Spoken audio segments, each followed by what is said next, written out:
ഓം ശ്രീ സായിറാം. എല്ലാവർക്കും നമസ്കാരം. വിവേക ചൂടാമണി നമുക്ക് തുടർന്ന് നോക്കാം.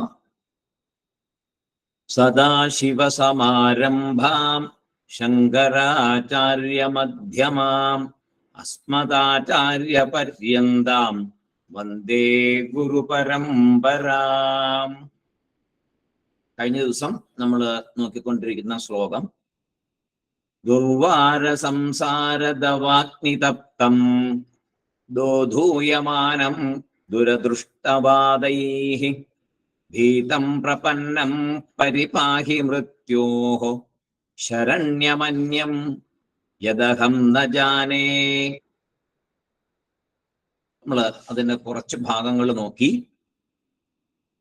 ശിഷ്യൻ ഗുരുവിനെ സമീപിക്കുന്നത് സമിത്പാണിയായിട്ടായിരിക്കണം എന്ന് നമ്മൾ നേരത്തെ പഠിച്ചിട്ടുണ്ട്. അതിൻ്റെ താല്പര്യം ശിഷ്യൻ വിനയത്തോടെയും എന്ത് സേവനവും ചെയ്യാൻ സന്നദ്ധതയുള്ള ഒരു മനസ്സോടുകൂടെയും ആയിരിക്കണം ഗുരുവിനെ സമീപിക്കേണ്ടത് എന്നാണ്. ശിഷ്യൻ തൻ്റെ മനസ്സ് തുറന്ന് സംസാരിക്കണം ഗുരുവിൻ്റെ അടുത്ത്. അതായത് എന്താണ് ശിഷ്യന് വേണ്ടത് എന്ന് തുറന്നു പറയണം. മോക്ഷം വേണം എന്ന ആഗ്രഹത്തെ അതിൻ്റെ തീവ്രതയോടെ തന്നെ അറിയിക്കണം. എത്രമാത്രം തീവ്രമായ ആഗ്രഹമാണ് ഉള്ളിലുള്ളത് എന്ന് ശരിയായ രീതിയിൽ ഗുരുവിനെ അറിയിക്കണം. അപ്പോൾ മാത്രമേ ഗുരുവിന് ആ ശിഷ്യന്റെ മാനസികാവസ്ഥ, അവൻ എത്രമാത്രം അതിനുവേണ്ടി ബുദ്ധിമുട്ടാൻ തയ്യാറാണ്, സാധനങ്ങൾ അതുപോലെ ചെയ്യുമോ, അവനതിനുള്ള ഇത് എത്രമാത്രം ആഗ്രഹമുണ്ട് എന്ന് അപ്പോഴേ മനസ്സിലാവും. അപ്പൊ അങ്ങനെ ഗുരുവിനെ വിടാതെ പിടിക്കണം. ആ ഗുരുവിനെ എന്താ പറയാ, വിടാതെ പിടിക്കുക, അതേ തന്നെ പറയാനുള്ളൂ. ഗുരുവിനെ ഒരു തരത്തിലും ഗുരു ഇങ്ങനെയുള്ള ഉപദേശങ്ങൾ തരാൻ നമ്മൾ യോഗ്യതയില്ലാത്തവനാണെന്ന് വിചാരിക്കാൻ പാടില്ലാത്ത രീതിയിൽ അത്രയും കാര്യമായിട്ട് അദ്ദേഹത്തെ സേവിച്ചുകൊണ്ട് അദ്ദേഹത്തെ വിടാതെ പിടിക്കണം. ഇതിൽ നമ്മൾ ആദ്യത്തെ 2 വരി നോക്കി. ഇതിലെ സംസാരം കാട്ടുതീ പോലെ എന്നാണ് നമ്മൾ പറഞ്ഞു നിർത്തിയത്. ഇനി അതിനകത്ത് ബാക്കി 2 വരികൾ കൂടെ അർത്ഥം നോക്കാനുണ്ട്. ഭീതം പ്രപന്നം പരിപാഹി മൃത്യോഹോ ശരണ്യമന്യം യദഹം ന ജാനേ. ആ വരികളാണ് നോക്കാനുള്ളത്. ഭീതം പ്രപന്നം പരിപാഹി മൃത്യോഹോ. ഭീതം പ്രപന്നം പരിപാഹി മൃത്യോഹോ. മൃത്യോഹോ ഭീതം, മരണഭയത്തോട് കൂടിയവൻ. മൃത്യോഹോ ഭീതം എന്ന് പറഞ്ഞാൽ മരണഭയത്തോട് കൂടിയവൻ. ഭീതം എന്നാൽ ഭയപ്പെടുന്നവൻ എന്നർത്ഥം. സാധാരണ മനുഷ്യര്, നമ്മളെല്ലാവരും മരിക്കും എന്നതിനെ മറക്കും. നമ്മൾ എപ്പോഴും അങ്ങനെ ഓർത്തിരിക്കാറുണ്ടോ? ഇല്ലല്ലോ. തൊട്ടടുത്തൊരു മരണം നടന്നാലും അവനവന്റെ വീട്ടിലൊരു മരണം നടന്നാലും നമ്മൾ മരിക്കും എന്നൊരു അങ്ങനെ എപ്പോഴും നമ്മൾ ഓർക്കില്ല. ചില സന്ദർഭങ്ങളിൽ മാത്രം ചെറുതായിട്ടൊന്ന് ഓർക്കും, പിന്നെ വീണ്ടും അത് വിസ്മരിക്കപ്പെടും. അത് മനുഷ്യന്റെ സ്വഭാവമാണ്. പിന്നെ അപ്പൊ അങ്ങനെ മരണഭയം അങ്ങനെ ഇല്ല. പക്ഷെ എപ്പോഴാണ് മരണഭയം വരുന്നത് കൂടുതൽ? മരണം അടുത്തു വരും തോറും, അതായത് പ്രായമായി ഇനി നമ്മൾ അധികകാലമില്ല എന്നൊരു ഏജ് അനുസരിച്ചൊരു തോന്നലും ചില അസുഖങ്ങളും വരുമ്പോൾ നമുക്ക് തോന്നും ഒരു ഭയം മനസ്സിൽ, മരണം വരുന്നല്ലോ എന്നൊരു ഭയം ഉണ്ടാകും എന്നാണ് ശാസ്ത്രം പറയുന്നത്. മരിക്കുകയും ചെയ്യും, അതും ഉറപ്പാണ്. മരിക്കും എന്നുള്ളത് ഉറപ്പാണ്. ആ മരണത്തിന് മുമ്പ് ഒരു ഭയം വരും എന്നുള്ളതും ഉറപ്പാണ്. അപ്പൊ നമ്മൾ മരിക്കുന്നത് സാധാരണ നിലയ്ക്ക് എല്ലാവരും മരിക്കുന്നത് മരണഭയത്തോടെയാണ് എന്നാണ് ശാസ്ത്രം പറയുന്നത്. നല്ലൊരു ശതമാനം ആൾക്കാരും മരിക്കുന്നത് മരണഭയത്തോടെ തന്നെയാണ് മരിക്കുന്നേ എന്നൊരു സത്യം നിലനിൽക്കുന്നു. നമ്മൾ തീർച്ചയായിട്ടും നമ്മൾ നന്നായിട്ട് മനസ്സിലാക്കേണ്ട ഒരു ഭാഗമാണ്. നമ്മളെല്ലാവരും ഒരു ദിവസം മരിക്കുന്നവരാണ്. അതിനോട് അടുത്തുകൊണ്ടിരിക്കുമ്പോഴും മരിക്കും എന്നൊരു ഭയം നമ്മുടെ ഉള്ളിൽ ഉണ്ടാകും. ആ ഭയത്തെ മാറ്റാനാണ് നമ്മൾ ഈ ഉപനിഷത്ത് പഠനമൊക്കെ വേദാന്തത്തിലേക്ക് വന്നിരിക്കുന്നത്. അങ്ങനെ ഭയമില്ലാതെ കണ്ട് ഈ ശരീരത്തെ വിടണം. അപ്പൊ നമ്മുടെ മരണം എന്ന് പറയുമ്പോൾ ഈ ശരീരം ത്യജിക്കുന്നു എന്നുള്ളത് ആ ഒരു രീതിയിലേക്ക് വരണം. നമ്മൾ വേദാന്തം പഠിക്കുന്നവര് സ്ഥൂല ശരീരവും ത്യജിക്കണം, സൂക്ഷ്മ ശരീരവും ത്യജിക്കണം, കാരണശരീരത്തിൽ നിന്നും നമുക്ക് മോചനം വേണം. അപ്പോഴാണ് നമ്മൾ മോക്ഷപദത്തിലേക്ക് എത്തുക. അപ്പോ നമ്മൾ ഏതായാലും നമ്മൾ സ്ഥൂല ശരീരത്തിൽ നിന്നെങ്കിലും കാര്യമായിട്ട് ഈ സ്ഥൂല ശരീരം നശിക്കുന്നതിലൊരു ഭയമോ സങ്കടമോ നമുക്കില്ലാതിരിക്കണം, മിനിമം. അതിനുശേഷമാണല്ലോ സൂക്ഷ്മ ശരീരത്തിന്റെ കാര്യം വരുന്നത്. അതൊത്തിരി കൂടി സാധനങ്ങൾ കൂടി നമ്മൾ ഇനിയും പഠിക്കുമ്പോൾ മുന്നോട്ട് പോകുമ്പോൾ അത് വരും. അപ്പൊ ഇവിടെ ഇപ്പൊ പറയുന്നത് സാധാരണ മരണഭയത്തെ കുറിച്ചാണ്. എല്ലാവരും മരിക്കും. ആ മരണസമയം അടുക്കുമ്പോൾ മരണഭയം വല്ലാതെ ഗ്രസിക്കും. അങ്ങനെ സാധാരണക്കാരെല്ലാവരും മരണഭയത്തോടുകൂടി തന്നെയാണ് മരിക്കുന്നത് എന്ന് പറയുന്നു. പക്ഷേ ജ്ഞാനിക്ക് മരണം വരുന്നതിന് എത്രയോ മുമ്പ് തന്നെ മരണഭയം വരേണ്ടതാണെന്നാണ് പറയുന്നത്. ജ്ഞാനിയെ സംബന്ധിച്ചിടത്തോളം മരണം വരുന്നതിന് എത്രയോ കാലം മുമ്പ് തന്നെ എനിക്കൊരു മരണമുണ്ടാകും എന്നുള്ളൊരു ഭയമായിട്ടുള്ള രീതിയിലല്ല, ആ ഒരു തിരിച്ചറിവ് അവിടെ ഉണ്ടാകും. എന്നിട്ട് ഇവിടെ പറയുന്നു മരിക്കുന്നതിന് മുമ്പ് തന്നെ മരിക്കുന്നു. നമ്മൾ കാണുന്നൊരു മരണമുണ്ടല്ലോ, ഈ ശരീരത്തെ ചതിക്കുമ്പോൾ നമ്മൾ കാണുന്നൊരു മരണം, അതിനു മുമ്പേ തന്നെ ജ്ഞാനി മരിക്കും. എങ്ങനെയാണ് മരിക്കുക? നേരത്തെ പറഞ്ഞ ആ സാധനങ്ങളെല്ലാം ചെയ്ത് ഞാൻ ഈ ശരീരമല്ല, ഞാൻ ആത്മാവാണ് എന്ന് തിരിച്ചറിവുണ്ടാകുമ്പോൾ അദ്ദേഹത്തിന്റെ ഈ സ്ഥൂല ശരീരം എന്നുള്ള ആ മരണം നടന്നു കഴിഞ്ഞു. അപ്പൊ എന്തുമാത്രം വ്യത്യാസമാണ് ആ കാര്യങ്ങൾ തമ്മിൽ നോക്കിക്കോണം, അജ്ഞാനിയും ജ്ഞാനിയും തമ്മിലുള്ള മാറ്റം. അപ്പൊ മരിക്കുന്നതിന് മുമ്പേ മരിക്കുന്നു. അതാ രസകരമായിട്ടാണ് പറഞ്ഞിരിക്കുന്നത്. മരിക്കുന്നതിന് മുമ്പേ ജ്ഞാനികൾ നമ്മൾ കാണുന്ന അവർ മരിക്കുന്നതിന് മുമ്പേ അവർ മരിച്ചു എന്നാ പറയുന്നത്. കാരണം അവർ ഈ ശരീരബോധമൊക്കെ വിട്ട് ആത്മസ്വരൂപത്തിലാണ് അവരിയ്ക്കുന്നത്. അപ്പൊ അങ്ങനെയാണ് അവർ മരണത്തെ ജയിക്കുന്നത്. അവരുടെ ശരീരപാദം അവർക്ക് അറിയാം. ഈ കർമ്മം കഴിയുമ്പോൾ, കർമ്മത്തിന്റെ അനുഭവങ്ങളും കാര്യങ്ങളും ഒക്കെ കഴിയുമ്പോൾ പ്രാരബ്ധം തീരും, അത് വീണു പോവും. അത്രേ ഉള്ളൂ. അവരതിനെക്കുറിച്ച് വേറെ ഒന്നും ബോധമിടല്ല. അതിനുവേണ്ടി വെയിറ്റ് ചെയ്യും കൂടെ ചെയ്യണം. പ്രാരബ്ധം ചെയ്യാൻ ഒരു വെയിറ്റ് ചെയ്യണം, സന്തോഷത്തോടെ വെയിറ്റ് ചെയ്യാം. പ്രാരബ്ധം തീർന്ന സന്തോഷം ഏതെങ്കിലും തീർന്നു പോകുമല്ലോ എന്നും പറഞ്ഞായിരിക്കണം. നമ്മൾ അങ്ങനെയല്ല, നമ്മൾ ഈ ശരീരം പോകുമല്ലോ എന്നുള്ള ഭയത്തോടു കൂടെയാണ് നമ്മൾ മരിക്കുന്നത്. അപ്പൊ ഇവിടെ ഈ ശിഷ്യൻ മരണത്തെ കണ്ട് ഭയപ്പെട്ടിട്ടാണ് ഗുരുവിന്റെ അടുത്ത് പറയുന്നത്. ശിഷ്യൻ മരണത്തെ കണ്ട് ഭയപ്പെട്ടിരിക്കുന്ന ഒരു സാധാരണ സംസാരിയാണ് ഇപ്പോ. അപ്പൊ പറയാണ് പ്രപന്നം ഭീതം പ്രപന്നം പരിപാഹി മൃത്യോഹോ. പ്രപന്നം എന്ന് പറഞ്ഞാൽ ശരണാഗതി അടഞ്ഞിരിക്കുന്ന ആളാണ് ഇപ്പൊ ശിഷ്യൻ. ആരെയാണ്? ഗുരുവിനെ ശരണാഗതി അടഞ്ഞിരിക്കുന്നു. പരിപാഹി, എന്നെ രക്ഷിക്കൂ. ഞാൻ മരണഭയത്തിലാണ്, എന്നെ രക്ഷിക്കൂ. നേരത്തെ സംസാരത്തിന്റെ കാര്യം പറഞ്ഞു. കാട്ടുതീ പോലെ സംസാരത്തിൽ അകപ്പെട്ടിരിക്കുന്നു, അതുപോലെ വളർന്നു വരുന്നു. ഇപ്പൊ പറയുന്നു എനിക്ക് മരണഭയവും കൂടെ ഉണ്ട്, എന്നെ രക്ഷിക്കണേ, ഞാൻ അങ്ങയെ ശരണം പ്രാപിച്ചിരിക്കുന്നു. സംസാരം എന്ന മനോദുഃഖത്തിൽ നിന്നും മരണഭയത്തിൽ നിന്നും എന്നെ രക്ഷിക്കണം. രണ്ട് കാര്യങ്ങളാ പറയണത്. സംസാരം എന്ന മനോദുഃഖത്തിൽ നിന്നും മരണഭയത്തിൽ നിന്നും എന്നെ രക്ഷിക്കണേ ഗുരുനാഥ. അപ്പൊ ഈ സമയം ഗുരു വിചാരിക്കും, എന്തിനാ എന്റെ അടുത്ത് വന്നത്? സംസാരത്തിന്റെ ഭയം പോകാനും മരണഭയം പോകാനും എന്തിനാ എന്റെ അടുത്ത് വന്നത്? വല്ല പൂജയോ കർമ്മങ്ങളോ ഒക്കെ പരിഹാരമായിട്ട് ചെയ്യാൻ മതിയല്ലോ. പലതും അങ്ങനെ പറയുന്നുണ്ടല്ലോ, പല പരിഹാരങ്ങളും പൂജകളും ഒക്കെ പല കാര്യങ്ങൾക്കും പറയുന്നുണ്ടല്ലോ. അതുപോലെ പോരെ, എന്തിനാണ് എന്റെ അടുത്ത് വന്നിരിക്കുന്നത്? അപ്പൊ ശിഷ്യൻ പറയുന്നു, അങ്ങയെ അല്ലാതെ വേറെ ഒരു ഉപാധിയും ഞാൻ ഈ സംസാരത്തിൽ നിന്ന് മോചനം നേടാനും മരണഭയത്തിൽ നിന്ന് രക്ഷപ്പെടാനും അങ്ങയെ അല്ലാതെ വേറെ ഒരു ഉപാധിയും ഞാൻ കാണുന്നില്ല. അതുകൊണ്ട് ഞാൻ അങ്ങയെ ശരണം പ്രാപിക്കാൻ തീരുമാനിച്ചിരിക്കുന്നു. ഞാൻ ഉറച്ച തീരുമാനത്തിലാണ്. അങ്ങ് തന്നെ ശരണം, വേറെ ആരും എനിക്ക് ശരണമില്ല, അങ്ങ് തന്നെ ശരണം, അങ്ങനെ രക്ഷിക്കണം. ശരണ്യം അന്യം യദഹം ന ജാനേ. ശരണ്യം അന്യം, വേറൊരു ശരണം.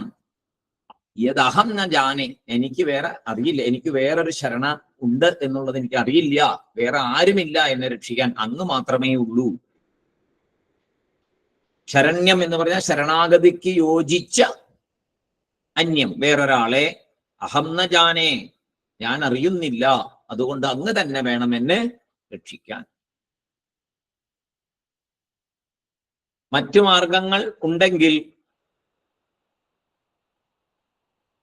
അതിന് പോകാമായിരുന്നു. പക്ഷെ മറ്റു മാർഗമില്ല, എനിക്ക് അങ്ങ് മാത്രമേ ഉള്ളൂ.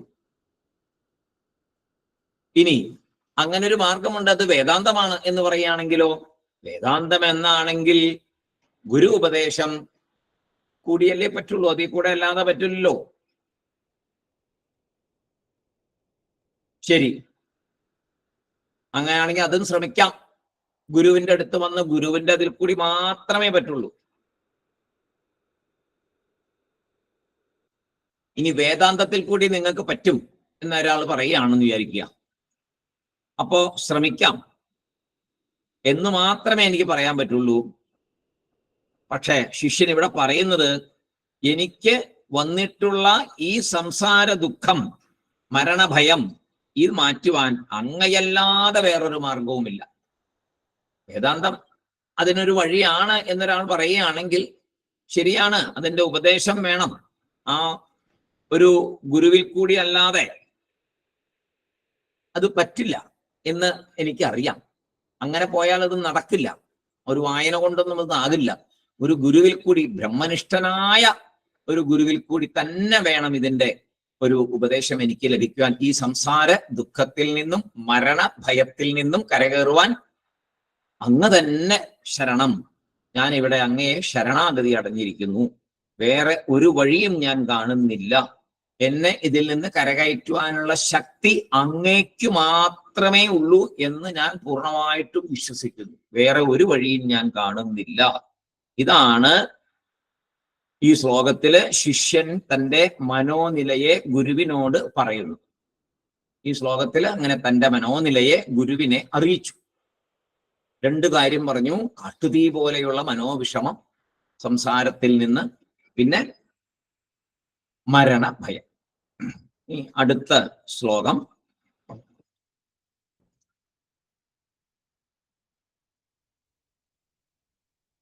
ശാന്താമഹാന്തോ നിവസന്തി സന്തോ വസന്തവല്ലോകഹിതം ചരന്തഃ തീർണാ സ്വയം ഭീമഭവർണവം ജനാൻ അഹേതുനാന്യാനപി താരയന്തഃ. ശാന്താമഹാന്തോ നിവസന്തി സന്തോ വസന്തവത് ലോകഹിതം ചരന്തഃ തീർണാ സ്വയം ഭീമഭവർണവം ജനാൻ അഹേതുനാന്യാനപി താരയന്തഃ. ഈ ശ്ലോകത്തില് ഗുരുവിന്റെ മഹിമയെ പറയുകയാണ്. അപ്പൊ ഒരു ഗുരുവിനെ സമീപിച്ചിട്ട് പറയുന്നുണ്ടല്ലോ, അങ്ങല്ലാതെ എനിക്ക് വേറെ ആരും ഇല്ല, അങ്ങിൽ കൂടി മാത്രമേ എനിക്കിത് സാധിക്കുള്ളൂ എന്ന് പറയുമ്പോൾ ആ ഗുരുവിന്റെ മാഹാത്മ്യത്തെ കൂടി ഇവിടെ പറയുകയാണ്. ഗുരുവിനെ വിധിയാവണ്ണം സമീപിച്ച് തന്റെ മനോനിലയെ വേണ്ട വിധം പറഞ്ഞ് ആ ഗുരുവിനെ എങ്ങനത്തെ മഹാനാണ് അദ്ദേഹം എന്നും കൂടെ ഇവിടെ പറഞ്ഞു തരികയാണ്. ആ ഗുരുവിനെ സമീപിച്ച് കാര്യങ്ങളൊക്കെ പറഞ്ഞു. ഇനി ആ ഗുരുവിന്റെ മാഹാത്മ്യം, അദ്ദേഹം എത്രമാത്രം മാഹാത്മ്യമുള്ള ആളാണ് എന്ന് പറയുകയാണ്. അതായത് ഇപ്പൊ ഈ ഗുരു പറയാണ്, ഞാൻ തന്നെ സംസാരത്തിലാണ് കുഞ്ഞെ, എന്നിട്ട് വേണ്ട ഞാൻ ഇനി നിന്നെ സംസാരത്തിൽ നിന്ന് പൊക്കാൻ. ഞാൻ തന്നെ സംസാരത്തിൽ കിടന്ന് എന്ത് വേണം നിശ്ചയമില്ലാണ്ടിരിക്കുക എന്ന് പറഞ്ഞാൽ എന്ത് സ്ഥിതി?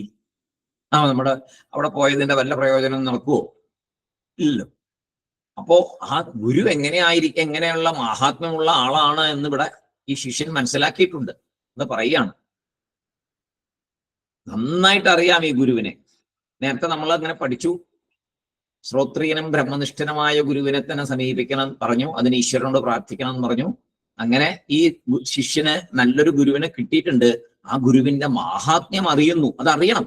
സ്വയം ആ മാഹാത്മ്യം അറിഞ്ഞാൽ മാത്രമേ അങ്ങോട്ടും ഇങ്ങോട്ടുമുള്ള ആ കമ്മ്യൂണിക്കേഷൻ ശരിയാവുള്ളൂ. അദ്ദേഹത്തിൽ നിന്ന് നമ്മളൊരു പാത്രമായിരിക്കുകയും അദ്ദേഹം വിളമ്പുന്ന ആളായിരിക്കുകയും ചെയ്യും. അപ്പൊ ശിഷ്യൻ പറയുന്നു, അങ്ങ് മോക്ഷം നേടിയവനായിട്ടിരിക്കുകയാണ്, അങ്ങ് ജ്ഞാനിയാണ്, അങ്ങ് മോക്ഷത്തിലാണ് ഇരിക്കുന്നത്, പൂർണ്ണ സംതൃപ്തനാണ് അങ്ങ്. ഞാൻ ആ പാതയില്, മോക്ഷത്തിന്റെ പാതയില് മോക്ഷം നേടാനുള്ള ആഗ്രഹമായിട്ടുള്ള പാതയില് വന്ന് നിൽക്കുകയാണ്. അതിനാൽ ആ വഴിയിലായതുകൊണ്ട് ഞാൻ അങ്ങയുടെ അടുത്ത് വന്നിരിക്കുകയാണ്.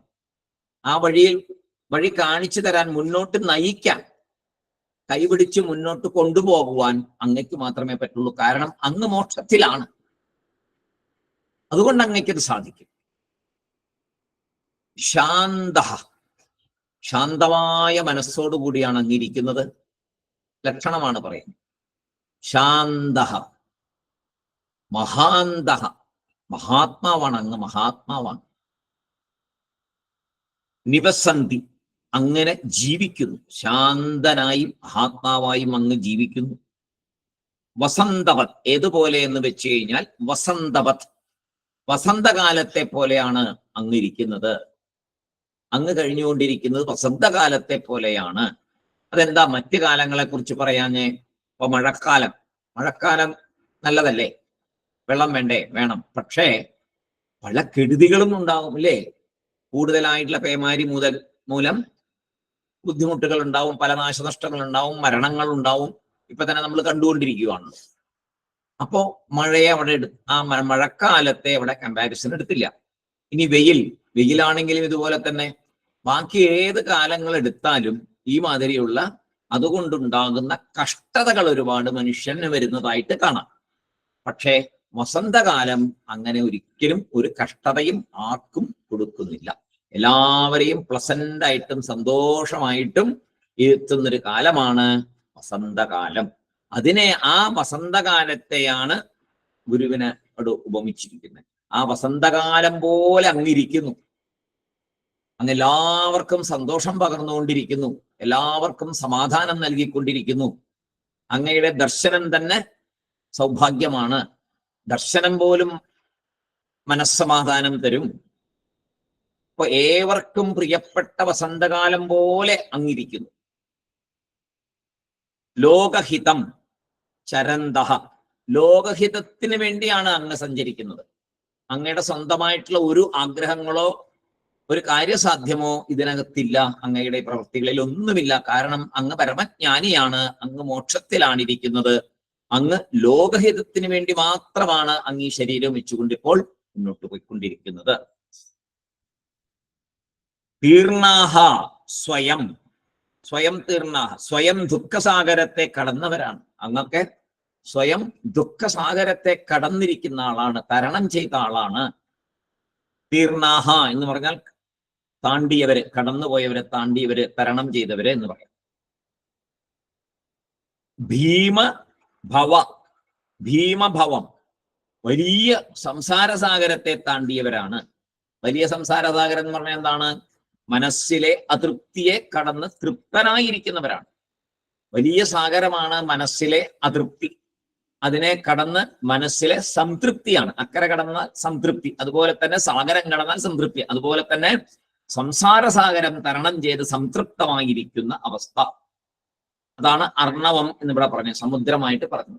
സംസാര അർണവം. സ്വയം സംസാരസാഗരത്തെ കടന്നവർ മാത്രമല്ല, മഹാത്മാക്കള് മറ്റുള്ളവരെ മറുകര എത്തിക്കുകയും ചെയ്യുന്നു. അതാണ് ഗുരു. സ്വയം സംസാരസാഗരം കടന്നു നിൽക്കുന്നു എന്ന് മാത്രമല്ല, മറ്റുള്ളവരെ അതിന് സഹായിക്കുകയും അവരെ എത്തിക്കുകയും കൂടി ചെയ്യുന്നു മഹാത്മാക്കളായിട്ടുള്ള ഗുരുക്കന്മാർ. ജനാൻ അഹേതുന അന്യാനപി താരയന്തഃ. ജനാൻ അഹേതുന അന്യാനപി താരയന്തഃ. ഇവിടെ ജനാൻ എന്ന് പറയുമ്പോൾ ശിഷ്യന്മാരെയാണ്, അല്ല ചുമ്മാ എല്ലാ ജനങ്ങളെയുമല്ല. ആഗ്രഹമുള്ളവരെ, മോക്ഷം നേടാനായിട്ടുള്ള മുമുക്ഷുക്കളെ, ജനാൻ അന്യാൻ മറ്റുള്ളവരെയും, അപി അവരെയും, അന്യാനപി മറ്റുള്ളവരെയും, താരയന്തഃ കടത്തിവിടുന്നവരാണ് ഈ ഗുരുക്കന്മാർ. മറ്റുള്ളവരെയും, ആഗ്രഹമുള്ളവരെയും, മോക്ഷത്തിന് ആഗ്രഹമുള്ളവരെയും അവരെയും കടത്തിവിടുന്നവരാണ് ഇവർ. മറ്റുള്ളവരെ മോക്ഷമാർഗത്തിലേക്ക് നയിക്കുന്നത് പ്രത്യേക കാരണമൊന്നുമില്ലാതെയാണ്. അതവിടെ അഹേതുന എന്നൊരു വാക്ക് ഉപയോഗിക്കുന്നത്. പ്രത്യേക കാരണമൊന്നുമില്ലാതെയാണ് ഗുരു ഇത് ചെയ്തു കൊടുക്കുക. പ്രത്യേക ഒരു ഉദ്ദേശവും ഗുരുവിനില്ല. അവർക്ക് നന്മ വരട്ടെ എന്നൊരു ഉദ്ദേശം മാത്രമേ ഉള്ളൂ. പ്രതിഫലം ഒന്നും ഇച്ഛിച്ചല്ല. ഏതെങ്കിലും തരത്തിലുള്ള ഒരു പ്രതിഫലം ആ മനസ്സിലില്ല. ഇവർ മോക്ഷം നേടട്ടെ എന്ന് മാത്രമേ ആ ഗുരുവിന് ആഗ്രഹമുള്ളൂ. അഹേതുന. അപ്പോ ഇവിടെ ഒരു കാര്യം ശ്രദ്ധിക്കേണ്ടത്, അജ്ഞാനിക്കും ജ്ഞാനിക്കും മറ്റുള്ളവരുടെ ദുഃഖം കേൾക്കുമ്പോൾ എന്താണ് വ്യത്യാസം, അതൊന്നും നമ്മളൊന്നും ഇവിടെ അറിഞ്ഞിരിക്കേണ്ട കാര്യമുണ്ട്. അജ്ഞാനിക്കും ജ്ഞാനിക്കും തമ്മില് മറ്റുള്ളവരുടെ ദുഃഖം, വിഷമങ്ങൾ കേൾക്കുമ്പോൾ എന്താണ് വ്യത്യാസം? അജ്ഞാനി ആ ദുഃഖം കേൾക്കുമ്പോൾ തൻ്റെ മനസ്സിലേക്കും അതിനെ പ്രവേശിപ്പിക്കും. എന്നിട്ട് സ്വയം ദുഃഖം ഒരു രീതിയിലെങ്കിലും സ്വയം ദുഃഖം അനുഭവിക്കും. അതാണ് അജ്ഞാനി. ഒരു മരണം, തൊട്ടടുത്ത ഒരാളുടെ ഒരു മരണം ഉണ്ടായി, അല്ലെങ്കിൽ ഒരു ബന്ധുവിന്റെ മരണം ഉണ്ടായി. അങ്ങനെ വരുമ്പോൾ ആ മരണത്തിന്റെ ആക്ച്വലി അത് വേറൊരാളെയാണ് കൂടുതൽ ബാധിക്കുന്നതെങ്കിലും ഈ വാർത്ത ഇയാളുമായിട്ട് ഷെയർ ചെയ്യുമ്പോൾ ഇയാളുടെ മനസ്സിലും ഒരു വിഷമം അങ്ങനെ സംഭവിക്കാറുണ്ട്. നമുക്കൊക്കെ ഉള്ളതാണത്. നമ്മളുമായിട്ട് ഡയറക്റ്റ് റിലേറ്റഡ് ആണെങ്കിൽ നമുക്കുണ്ടാകും, അല്ലാതെ കൊണ്ട് പോലും നമുക്കുണ്ടാകാറുണ്ട്. അതാണ് സാധാരണ അജ്ഞാനിയുടെ ഒരവസ്ഥ. നമ്മളും അതേ കയറി ദുഃഖിക്കും. കുറച്ച് സമയത്തെങ്കിലും ഒരു ദുഃഖം നമ്മുടെ ഉള്ളിൽ ഉണ്ടാവും.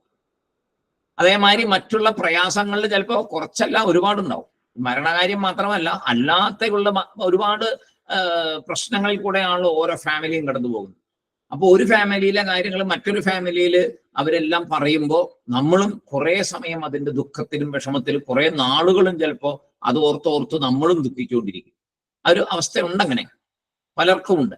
അപ്പൊ അത് അജ്ഞാനികൾക്കാണ് അങ്ങനെ കൂടുതൽ ഉണ്ടാകുന്നത്. ജ്ഞാനിയെ സംബന്ധിച്ചിടത്തോളം അതുണ്ടാകില്ല എന്ന് പറയും. അപ്പൊ അവിടെ നമ്മൾ ആ ദുഃഖത്തെ നമ്മുടെ അകത്ത് പ്രവേശിപ്പിക്കും, അതിനെ മാറ്റാനായിട്ട് നമ്മൾ പ്രയത്നിക്കുകയും ചെയ്യും. രണ്ടും ചെയ്തുകൊണ്ടിരിക്കും. മറ്റുള്ളവരുടെ ദുഃഖത്തെ നമ്മുടെ ഉള്ളിലേക്ക് എടുക്കും, അതിനെ മാറ്റാനായിട്ട് പ്രയത്നിച്ചു കൊണ്ടും ഇരിക്കും. ജ്ഞാനി അങ്ങനെയല്ല. ജ്ഞാനി മറ്റുള്ളവരുടെ ദുഃഖത്തെ ഉള്ളിലേക്ക് എടുക്കില്ല, സ്വയം അത് സ്വീകരിക്കില്ല. സ്വയം ദുഃഖത്തെ സ്വീകരിക്കില്ല ജ്ഞാനി.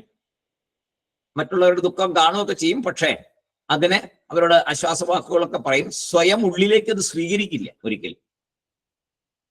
കാരണം അവരുടെ മനസ്സില് കരുണയുണ്ടായിരിക്കും, പക്ഷെ ഇതിനെ അകത്തേക്ക് സ്വീകരിച്ച് തൻ്റെതായ ദുഃഖമാക്കി മാറ്റില്ല. കരുണയുണ്ടായിരിക്കും, അവരുടെ ഉള്ളിൽ കരുണയുണ്ടാവും. നമ്മുടെ ഉള്ളിൽ കരുണ കൊണ്ടല്ല നമ്മൾ പലപ്പോഴും ഈ സ്വീകരിക്കുന്നത്, നമ്മുടേതാക്കി മാറ്റിക്കൊണ്ടിരിക്കുകയാണ് ആ ദുഃഖത്തെ. അപ്പോ കരുണയുണ്ടെങ്കിലും അവരുടേതായി മാറ്റാതിരിക്കും. അതാണ് അഹേതുന എന്ന് അങ്ങനെ ഒരു പ്രയോഗം കൂടെ അവിടെ പറയുന്നത്. സാധാരണ കുടുംബങ്ങളിൽ നമ്മൾ കാണുന്നൊരു സംഭവം, ഒരാള് കുറച്ച് വേദാന്തമൊക്കെ പഠിച്ച് മനസ്സിനെ നിയന്ത്രിക്കാനൊക്കെ ശീലിച്ച് ശമതമാദികളൊക്കെ ശീലിച്ചു കൊണ്ടിരിക്കുന്നു എങ്കിൽ അയാള് ആ വീട്ടില് എന്തെങ്കിലും വിഷമമായ പ്രതിസന്ധികളൊക്കെ വന്നാൽ മറ്റുള്ളവരെ പോലെ വേവലാതിപ്പെടില്ല. കുറച്ച് വേദാന്തമൊക്കെ പഠിച്ച് കുറെ സാധനകളൊക്കെ ചെയ്ത് ശരണാഗതിയൊക്കെ കുറെ പ്രാക്ടീസ് ചെയ്തുകൊണ്ടിരിക്കുന്ന ഒരാള് ആ വീട്ടില് കുറെ വിഷമതകളൊക്കെ വരുമ്പോ മറ്റുള്ള മെമ്പേഴ്സിനെ പോലെ അതില് പരിഭ്രമിക്കില്ല. അങ്ങനെ പരിഭ്രമിക്കാതിരിക്കുമ്പോ അതേമാതിരി പ്രത്യേക വികാര വിക്ഷോഭങ്ങളൊന്നും കാണിക്കില്ല. പ്രത്യേക വികാര വിക്ഷോഭങ്ങളൊന്നും അതിൽ കാണിക്കില്ല.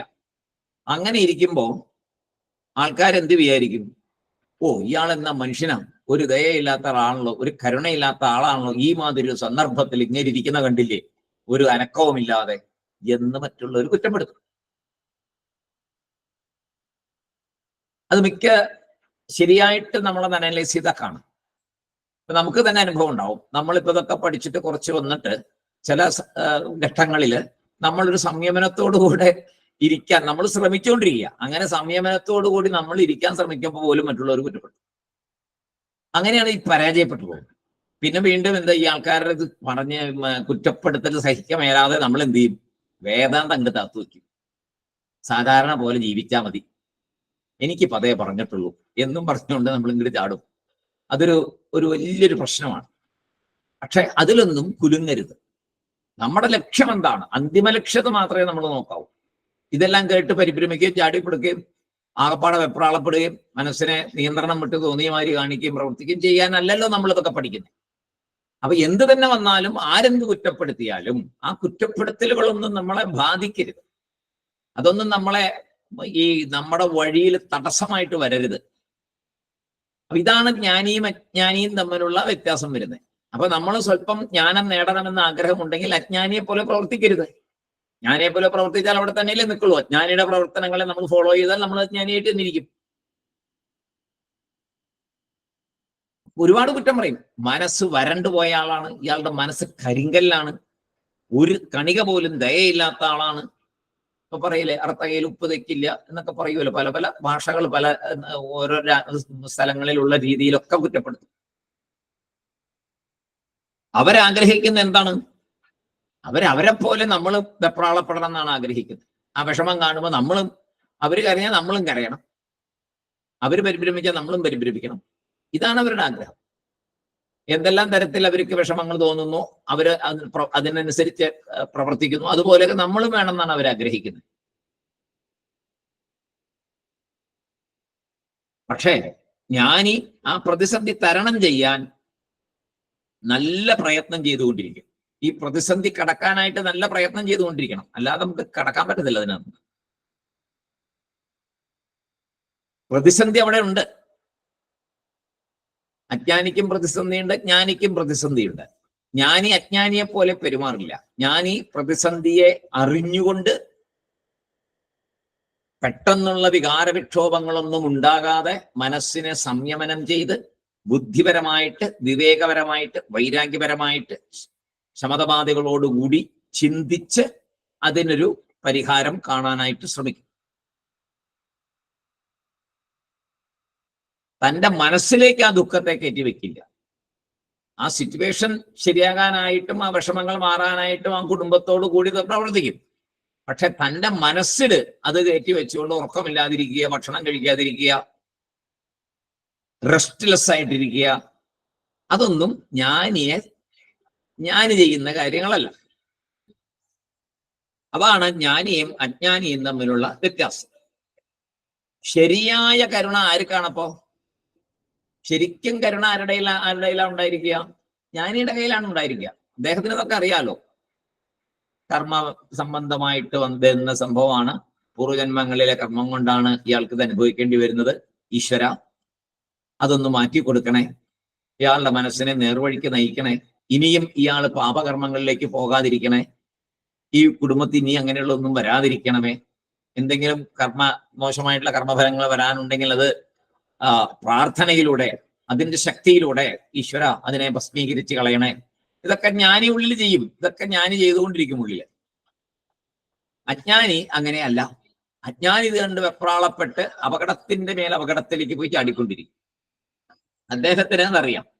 ഈ ദുഃഖവും കുറച്ചു കാലം മാത്രമേ ഉണ്ടാവുള്ളൂ എന്ന് ആർക്കറിയാം?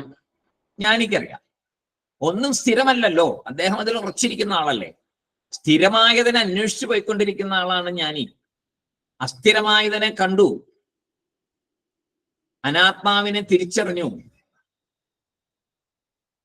വിവേകം കൊണ്ട് അനാത്മാവിനെ തിരിച്ചറിഞ്ഞു, ഒന്നും ശാശ്വതമല്ല എന്ന് തിരിച്ചറിഞ്ഞു. അപ്പൊ സുഖവും ശാശ്വതമല്ല, അതുപോലെ തന്നെ ഒരു ദുഃഖവും ശാശ്വതമല്ല. അതിനും മാറ്റമുണ്ടാവും. കുറച്ച് കഴിയുമ്പോൾ ആ ദുഃഖവും മാറും, അതിന്റെ തീവ്രത മാറും. നമ്മൾ അതിനെ തന്നെ അള്ളിപ്പിടിച്ചോണ്ട് എന്നും ഞാൻ എങ്ങനെ ഇരിക്കുള്ളൂ എന്ന് പറഞ്ഞ് നിർത്തിയില്ല. നോർമൽ കോഴ്സിൽ ഓരോ ദിവസം കഴിയും തോറും അതിന്റെ ഗ്രാവിറ്റി കുറഞ്ഞു വരും. നമ്മൾ സമൂഹത്തിൽ കാണുന്ന ഒരു കാര്യമാണ്.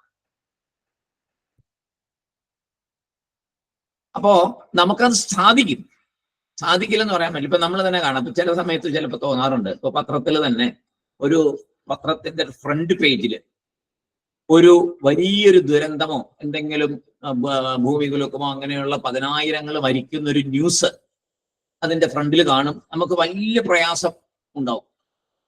അതിന്റെ തൊട്ടടുത്ത് തന്നെ ക്രിക്കറ്റ് കളിയിൽ നമ്മുടെ ഈ രാജ്യം അല്ലെങ്കിൽ വേറെ ഏതെങ്കിലും ഒരു രാജ്യം വലിയ കപ്പ് നേടി എന്നും പറഞ്ഞ് അതിന്റെ എല്ലാവരും കൂടെ ആഹ്ലാദിക്കുന്ന ഒരു ഫോട്ടോയും കാണാം തൊട്ട് താഴെ. മുകളില് ജീവൻ മരണ പോരാട്ടമായിട്ട് നടക്കുന്ന ആൾക്കാരെ കെട്ടിടങ്ങളുടെ ഇടയിൽ നിന്ന് വലിച്ചെടുക്കുന്ന ഫോട്ടോയും കാണും. രണ്ടും കാണും ഒരേ സ്ഥലത്ത്. ഇതെല്ലാം ലോകത്തിൽ സംഭവിക്കുന്ന കാര്യമില്ല. ഒരു ഭാഗത്ത് ഭയങ്കരമായ സന്തോഷ പ്രകടനങ്ങൾ, ഒരു ഭാഗത്ത് അതീവ ദുഃഖിതരായിട്ടുള്ള വിഷമിക്കുന്നവർ. ഇതെങ്ങനെയാ അങ്ങനെ പാടുവോ? എല്ലാവരും വിഷമിക്കണ്ടേ? ഇല്ലല്ലോ. അപ്പോ അങ്ങനെയല്ല നടക്കുന്നത്, അങ്ങനെയൊന്നുമല്ല. അപ്പൊ പിന്നെ എന്തുകൊണ്ട് മോക്ഷം ആഗ്രഹിക്കുന്ന ഒരാൾക്ക് ഈ വക കാര്യങ്ങളില് അമിതമായിട്ടുള്ള പ്രകടനങ്ങളൊന്നും ഇല്ലാതെ മനസ്സിനകത്ത് മാത്രം ഇതിന് വേണ്ട പരിഹാരത്തെ ആലോചിച്ച് തൻ്റെ ദുഃഖമാക്കി മാറ്റാതിരിക്കാൻ എന്തുകൊണ്ട് സാധിക്കില്ല? തീർച്ചയായിട്ടും സാധിക്കും. ഇത് ശരിക്കൊരു വലിയൊരു വിരോധാഭാസമാണ് നമ്മൾ കാണുന്നത്. ഒരു ഭാഗത്ത് ഭയങ്കര കളിയും ചിരിയും ആഘോഷങ്ങളും നടക്കുമ്പോൾ മറുഭാഗത്ത് അതിതീവ്രമായ ദുഃഖത്തിൽ കൂടി ലക്ഷങ്ങളാണ് പോകുന്നത് ആൾക്കാർ. ലക്ഷക്കണക്കിന് ആൾക്കാര് ഒഴുകിപ്പോകുന്ന ഒരു സാമൂഹ്യത്തിൽ അവിടെ വേറെ കളി നടന്നുകൊണ്ടിരിക്കും. ക്രിക്കറ്റ് കളി ഗംഭീരമായിട്ട് നടക്കും, അല്ലെങ്കിൽ ഫുട്ബോൾ കളി ഗംഭീരമായിട്ട് നടക്കും. ആലോചിച്ചു കഴിഞ്ഞാൽ എന്താണ്? അപ്പൊ ഇതൊന്നും സ്ഥിരമല്ല, ഇതൊക്കെ ഇങ്ങനെ കിടക്കും. ഇതൊരു മായാവിലാസത്തിലുള്ള കളിയാണ് എന്ന് നമ്മൾ തിരിച്ചറിയണം. നമ്മൾ ഉപനിഷത്ത് പഠിക്കുന്നവർ തിരിച്ചറിയണം. ഇതിനൊക്കെ ഇവിടെ തന്നെ കാണാം. ഇതൊക്കെ പത്രം എടുത്ത് നോക്കിയാൽ രാവിലെ അത് കാണാവുന്നൊരു കാര്യമല്ലേ? അപ്പൊ തന്നെ നമുക്ക് തിരിച്ചറിയാൻ മേലെ ഇതൊന്നും ശാശ്വതമല്ല, ഒന്നും ശാശ്വതമല്ല. എല്ലാവരും ഓരോരോ രീതിയിൽ പോയിക്കൊണ്ടിരിക്കുക മുന്നോട്ട്. അപ്പൊ നമ്മുടെ ലക്ഷ്യം എന്താണ്? നമ്മുടെ അന്തിമ ലക്ഷ്യം ആത്മസാക്ഷാത്കാരമാണ്. അനിത്യമായതിനെ തിരിച്ചറിഞ്ഞ് നിത്യമായതിനെ സ്വീകരിക്കാൻ മാത്രമായിട്ട് അനിത്യമായതിനെ ഉപേക്ഷിച്ച് മുന്നേറണം എന്നുള്ളതാണ് നമ്മുടെ തീരുമാനം എന്ന് ഉറച്ച് മുന്നോട്ട് പോകാൻ ഇതൊക്കെ നമ്മൾ എടുക്കണം. നമ്മുടെ മുമ്പിൽ കാണുന്നതൊക്കെ എടുക്കണം. നമ്മൾ കമ്പയർ ചെയ്ത് നോക്കണം. നമുക്ക് തന്നെ കാണാം. ഈ പത്രത്തിനകത്ത് എപ്പോഴും ഞാൻ ചിന്തിക്കുന്ന ഒരു കാര്യം, പത്രത്തിന്റെ മുകളിൽ ഇങ്ങനെ കാണാം ഒരു ന്യൂസ്, തൊട്ടടുത്ത് ഭയങ്കര സന്തോഷമുള്ള ന്യൂസുകൾ കാണാം. അകത്ത് തുറന്ന് നോക്കി ഇഷ്ടം പോലെ കാണാം ഇതുപോലെ. അപ്പോ അതിൽ നിന്നൊക്കെ നമ്മൾ പലതും ഉൾക്കൊള്ളണം. ഇങ്ങനെയുള്ള കാര്യങ്ങളിൽ നിന്ന് ഉൾക്കൊണ്ട് നമ്മുടെ മനസ്സിനെ ഈ പറഞ്ഞ മാതിരിയുള്ള ഇതിനൊന്നും കുടുങ്ങാതെ, ഇതിനകത്തൊന്നും കുടുങ്ങിക്കിടക്കാതെ, അല്പമായ സന്തോഷത്തിലും അല്ലെങ്കിൽ വലിയ സന്തോഷങ്ങളിലും വലിയ ദുഃഖങ്ങളിലൊക്കെ ചെന്ന് പെടാതെ മനസ്സിനെ സംയമനത്തോടുകൂടി ആത്മാ എന്ന തിരിച്ചറിവോടുകൂടി ശാരീരികമായിട്ടുള്ള അല്ല എന്ന് തിരിച്ചറിഞ്ഞ് മുന്നോട്ട് പോകാൻ നമുക്ക് സാധിക്കണം. അപ്പൊ അതാണ് അതിൽ ഏറ്റവും രസമായിട്ടുള്ളതൊക്കെ പറഞ്ഞിരിക്കുന്നത്. ഭഗവാൻ ഭഗവത്ഗീതയില് അർജുനനോട് പ്രഹസന്നിവ, ചിരിച്ചുകൊണ്ടാണ് ആ സന്ദർഭത്തില് ഭഗവാൻ ഗീത ഉപദേശിക്കുന്നത്. ആ ഭഗവാന്റെ മാനസികാവസ്ഥ ഇപ്പൊ നോക്കുക. ആ യുദ്ധക്കളത്തിൽ നിന്നുകൊണ്ട് അർജുനനോട് ഇത് ഉപദേശിക്കുമ്പോൾ ഭഗവാൻ ചിരിച്ചു, മന്ദസ്മിതത്തോടു കൂടിയാണ് ഭഗവാൻ ഇത് പറയുന്നത്. പ്രഹസന്നിവ ആ വാക്ക് തന്നെ അവിടെ ഉപയോഗിച്ചിട്ടുണ്ട്. അങ്ങനെ തന്നെയാണ് ഇത് വന്നിരിക്കുന്നത്, പ്രഹസന്നിവ. അർജുനൻ അതിദുഃഖത്തിലും വലിയ പ്രശ്നത്തിലുമാണ് അർജുനൻ. അവിടെ ആണെങ്കിൽ യുദ്ധസന്നാഹങ്ങളും അതിന്റെ ധൈര്യ മുഴക്കവും കാര്യങ്ങളും ഇപ്പൊ എന്ത് വേണമെങ്കിൽ സംഭവിക്കാന്നുള്ള സന്ദർഭത്തിലും ഭഗവാൻ കൂളായിട്ട് അർജുനന് ഉപദേശം കൊടുക്കുകയാണ്. അതാണ് ആ ഗുരു, പരമഗുരു അല്ലെ, ജഗദ്ഗുരു. ഭഗവാൻ ആ ജഗദ്ഗുരു ആണെന്നുള്ളതിന്റെ ഏറ്റവും വലിയ തെളിവാണ് ആ പ്രഹസന്നിവ എന്ന് പറഞ്ഞ ആ ഭാഗം. അതാണ് ഭഗവാൻ ജഗദ്ഗുരു. ഇതുപോലെ ആകണം നമ്മളും ഓരോ സന്ദർഭത്തിലും. ഒരാൾ വന്നൊരു സങ്കടം പറയുമ്പോൾ നമ്മളും കയറി സങ്കടപ്പെട്ട് ആകപ്പാടെ പ്രശ്നമാകരുത്. നമ്മൾ സംയമനത്തോടുകൂടി വേണ്ട നല്ല ഉപദേശങ്ങൾ കൊടുക്കാൻ പ്രാപ്തി ഉണ്ടാകണം. അങ്ങനെയേ നമ്മളും വളരുള്ളൂ, അല്ലെങ്കിൽ നമ്മൾ വളരില്ല. നമ്മൾ വളർന്ന ശേഷം ഉപദേശം കൊടുക്കാന്ന് വിചാരിച്ചാൽ പറ്റത്തില്ല. ഈ ചെറുതായിട്ട് ഒരാളെ ആശ്വസിപ്പിക്കാനുള്ള വാക്കുകൾ പറഞ്ഞ് നമ്മളെ അത് ബാധിക്കാതെ പറഞ്ഞു കൊടുക്കുമ്പോഴാണ് നമുക്ക് ഉയർച്ച ഉണ്ടാവുക. നമ്മൾ വെപ്രാളപ്പെട്ട് ചിലപ്പോൾ കാര്യങ്ങൾ പറഞ്ഞു കൊടുക്കും, അതേസമയം ഒത്തിരി വെപ്രാളപ്പെടുകയും ചെയ്യും. നമ്മൾ ചിലപ്പോൾ ചില പറഞ്ഞു കൊടുത്തിട്ട് വീട്ടിൽ വന്നിട്ട് നമ്മൾ പറയും, അയ്യോ ഒന്നും പറയണ്ട, ഇന്നൊരാളെന്നൊരു കാര്യം എന്ന് പറഞ്ഞു, ഞാനാകെ വല്ലാണ്ടായിട്ടോ, ഞാൻ ചില ഉപദേശങ്ങളൊക്കെ കൊടുത്തു എന്ന് പറയും. അങ്ങനെ പറ്റില്ല. ഞാൻ വല്ലാണ്ടാകരുത്. ഇന്നൊരാൾ വന്നൊരു കാര്യം സങ്കടം പറഞ്ഞു, അപ്പോ ശരിയാണ്, അയാൾക്ക് ആ സങ്കടമുണ്ട്, ഞാൻ അതിന് ഒരു കാര്യം പറഞ്ഞു, നമ്മളിപ്പോ അത് കയറി നമ്മുടേതായ ഒരു പ്രശ്നമായി മാറ്റരുതല്ലോ, നല്ലൊരു ഉപദേശം കൊടുത്തു. നമുക്ക് എത്രയോ നമ്മൾ കേട്ടിട്ടുണ്ടല്ലോ, പലരുടെ കഥകളും പല കാര്യങ്ങളും നമ്മൾ അറിയുമല്ലോ. ഈശ്വരനെ പ്രാർത്ഥിക്കാൻ പറഞ്ഞു എന്ന് പറഞ്ഞ് അതങ്ങ് തീർന്നു. അങ്ങനെയാണ് ജ്ഞാനമാർഗത്തിൽ പോകുന്നവര് ഓരോ കാര്യത്തെയും ഫേസ് ചെയ്യേണ്ടത്. കാരണം ഒരു സുഖവും ഒരു ദുഃഖവും ഒന്നും ശാശ്വതമല്ല എന്ന തിരിച്ചറിവാണ് അവിടെ ഉണ്ടാകേണ്ടത്. അടുത്ത ശ്ലോകത്തിലേക്ക് നമുക്ക് പ്രവേശിക്കാം. മാ ഭൈഷ്ട വിദ്വംസ്തവ നാസ്ത്യുപായഃ, നാഭൈഷ്ട വിദ്വംസ്തവ നാസ്ത്യുപായഃ, സംസാര സിന്ധോസ്തരണേത്യുപായഃ, സംസാര സിന്ധോസ്തരണേസ്ത്യുപായഃ, യേനൈവ യാതായതയോസ്യ പാരം തമേവ മാർഗം തവ നിർദ്ദിശാമി. മാ ഭൈഷ്ടവിദ്വംസ്തവ നാസ്ത്യപായഃ സംസാര സിന്ധോസ്തരണേസ്ത്യുപായഃ. യേനൈവ യാതായതയോസ്യ പാരം തമേവ മാർഗം തവ നിർദ്ദിശാമി. ഈ ശ്ലോകത്തില് അപ്പോ ശിഷ്യൻ ഗുരുവിന്റെ മാഹാത്മ്യമൊക്കെ പറഞ്ഞു. അതിനു മുമ്പ് രണ്ട് ദുഃഖം പറഞ്ഞു. ഒന്ന്, സംസാരത്തിലെ കാട്ടുതീ പോലെ ബാധിച്ചിരിക്കുന്ന, സംസാരം ബാധിച്ചിരിക്കുന്ന കാര്യം, വിഷമിപ്പിക്കുന്ന കാര്യം, ദഹിപ്പിക്കുന്ന കാര്യം. രണ്ട്, മരണഭയം. അപ്പൊ ആ ശ്ലോകത്തില് കേട്ടതിനെ ഗുരു ആ ശിഷ്യനെ അറിഞ്ഞു. ഇനി ഗുരു ചെയ്യേണ്ട ചില കടമയുണ്ട്. ശിഷ്യനെ സമാധാനിപ്പിക്കുക എന്ന ഭാഗം. എങ്ങനെയാണ് ശിഷ്യനെ ഗുരു സമാധാനിപ്പിക്കുക? ശാന്തനാക്കുകയാണ് ആദ്യം ചെയ്യുന്നത്. അത് വലിയൊരു പാഠമാണ് അവന്. നമ്മൾ മറ്റുള്ളവരോട് ഇവിടെ ഗുരു ചെയ്യുന്നത്, നമ്മൾ സാധാരണ നിലയ്ക്ക് നമ്മുടെ ജീവിതത്തിൽ നമ്മൾ ഈ പാതയിൽ മുന്നേറുമ്പോൾ നമ്മൾ പാലിക്കേണ്ട കാര്യങ്ങളും കൂടി അതിൽ കൂടി വരുന്നുണ്ട്. അതാണ് ഇവിടെ അത് ശങ്കരാചാര്യസ്വാമികള് അത് നമുക്ക് കാണിച്ചു തരുന്നത്. നമ്മൾ ഈ മാർഗത്തിൽ സഞ്ചരിക്കുമ്പോൾ എങ്ങനെ പെരുമാറണം എന്നുകൂടെ അതിനകത്ത് ഒരു സന്ദേശം ഉണ്ട്. ശാന്തനാക്കുകയാണ് ചെയ്യുന്നത്. ശിഷ്യനെ ആദ്യം ശാന്തനാക്കും. കാരണം നിന്റെ ദുഃഖം മാറ്റാൻ ഒരു ഉപായമുണ്ട് എന്ന് പറഞ്ഞു കൊടുക്കണം ആദ്യം. നിന്റെ ദുഃഖം മാറ്റാൻ ഉപായമുണ്ട്. അത് കേൾക്കുമ്പോ തന്നെ എന്തായിരിക്കും ശിഷ്യന്റെ മനസ്സിൽ? ആവൂ, ഉപായമുണ്ടല്ലോ അല്ലേ. ഗുരുവിന്റെ മുഖത്ത് നിന്ന് അത് കേൾക്കുമ്പോൾ ഉണ്ടാകുന്ന സമാധാനം ചില്ലറയൊന്നല്ല. ഗുരു പറയാണ് നിന്റെ ദുഃഖം മാറ്റാൻ ഉപായമുണ്ട്. അപ്പൊ തന്നെ സമാധാനമായി. ഉപായമുണ്ട് എന്നറിയുമ്പോ സമാധാനമായില്ലോ. ഇനി എന്ത് ഉപായം എങ്ങനെയാന്നുള്ളതൊക്കെ പിന്നത്തെ കാര്യം. പക്ഷെ എന്തായാലും ഈ മഹാഗുരു മഹാത്മാ പറഞ്ഞിരിക്കുന്നു, ഉപായമുണ്ട് എന്ന് പറഞ്ഞിരിക്കുന്നു. വളരെ സമാധാനമായി. അപ്പോ അതൊരു ധൈര്യം കൊടുക്കലാണ്. ശിഷ്യനൊരു ധൈര്യം കൊടുക്കലാണ് ഗുരു അവിടെ ചെയ്തത്. മുന്നോട്ട് പോകാനുള്ള ഒരു ധൈര്യം കൊടുക്കും. നമുക്കും പല സന്ദർഭങ്ങളിലും ജീവിതത്തിൽ പലരോടും പറയാവുന്ന ഒരു കാര്യം തന്നെയാണ്.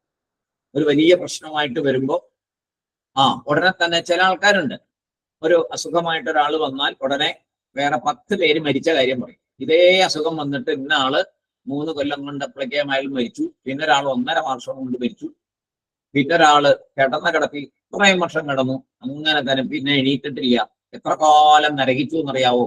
ഇങ്ങനെയൊക്കെ പറയുന്ന ഒരു സംഗതിയുണ്ട്. അപ്പൊ എന്റെ ജീവിതത്തില് ഇത് സെയിം ഒരു തമാശ പറയാം.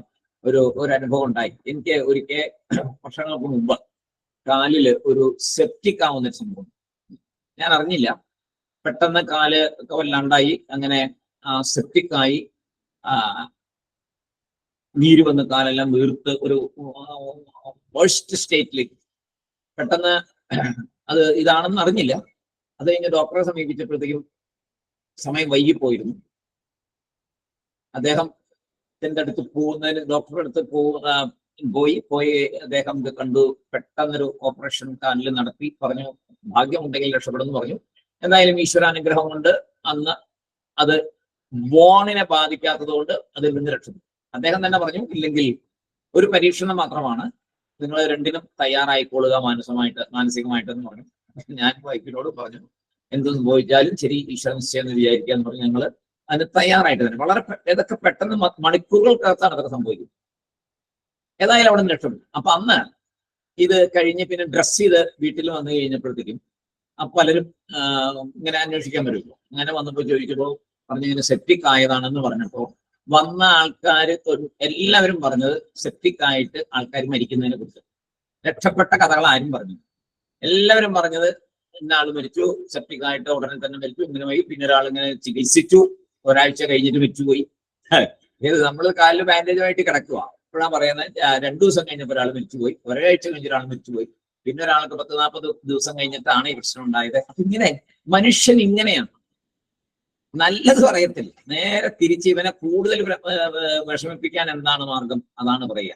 നമ്മൾ ഒരിക്കലും ആ ഒരു പാത സ്വീകരിക്കരുത്. എത്ര ഇപ്പൊ മരിക്കും എന്നുള്ളൊരവസ്ഥയിലാണെങ്കിൽ പോലും നമ്മളൊരു ധൈര്യം കൊടുക്കുകയാണ് വേണ്ടത്. ഓ ഒന്നുമില്ല, ഈ അസുഖം വന്നത് എന്നൊരാളെ എനിക്കറിയാം, അയാൾ എത്ര വർഷമായി ജീവിക്കുന്നു, 3 ഹാർട്ടിന്റെ ഓപ്പറേഷൻ, ഓപ്പൺ ഹാർട്ട് 3 കഴിഞ്ഞ ഒരാളാണ്, ഒരു പ്രശ്നമില്ല എന്ന് നമുക്ക് പറയാൻ മേലെ ഒരു ഹാർട്ട് അറ്റാക്ക് വന്ന ആളോട്. അപ്പോ ആ ഒരു കാര്യം വളരെയധികം ശ്രദ്ധിക്കേണ്ടതാണ്, എപ്പോഴും ശ്രദ്ധിക്കേണ്ട ഒരു കാര്യം. നമ്മുടെ ജീവിതത്തിൽ നമ്മൾ ഒരാൾക്ക് ധൈര്യം കൊടുക്കുകയാണ് എപ്പോഴും ചെയ്യേണ്ടത്. അല്ലാതെ ഒരിക്കലും അത് വിഷമം കൂടുതലാകുന്ന സാഹചര്യം ഉണ്ടാക്കാൻ പാടില്ല. അങ്ങനെ ചെയ്താൽ എന്താണ് കുഴപ്പം? നമ്മൾ ഒരിക്കലും ഈ പറയുന്ന ഒരു ആത്മീയമായിട്ട് ഒരു പുരോഗതി നമുക്ക് ഉണ്ടാവില്ല. അന്തിമ ലക്ഷ്യത്തിലേക്ക് അടുക്കാൻ ഒരിക്കലും സാധിക്കും. ഇത് നല്ല ഈ ഇതിനകത്ത് പറഞ്ഞിരിക്കുന്നത്, ഗുരു ശിഷ്യനെ സമാധാനിപ്പിക്കുന്നു, ശാന്തനാക്കുന്നു. നല്ലൊരു ഉപദേശമാണ് ഇതിൽ കൂടെ വന്നിരിക്കുന്നത്. ഇത് എപ്പോഴും നമ്മൾ ശ്രദ്ധിക്കുക. നമ്മുടെ ജീവിതത്തിൽ എത്ര വേഴ്സ്റ്റ് സിറ്റുവേഷനിലും അവരെ ഒരു പോസിറ്റീവായിട്ടൊരു തിങ്കിങ്ങിന് ഒരു വഴി ഉണ്ടാക്കി കൊടുത്താൽ അത് നമ്മളെ എത്രയോ മുന്നിലോട്ട് നമ്മളെ അത് നയിക്കും സ്വയം. അങ്ങനെ ഒരു കാര്യം കൂടെ അതിൽ കൂടി നടക്കും. അവർക്ക് സമാധാനം കിട്ടുന്നതിൽ കൂടി നമ്മുടെ ആത്മബലം ഇരട്ടിക്കുകയും കൂടെ ചെയ്യും.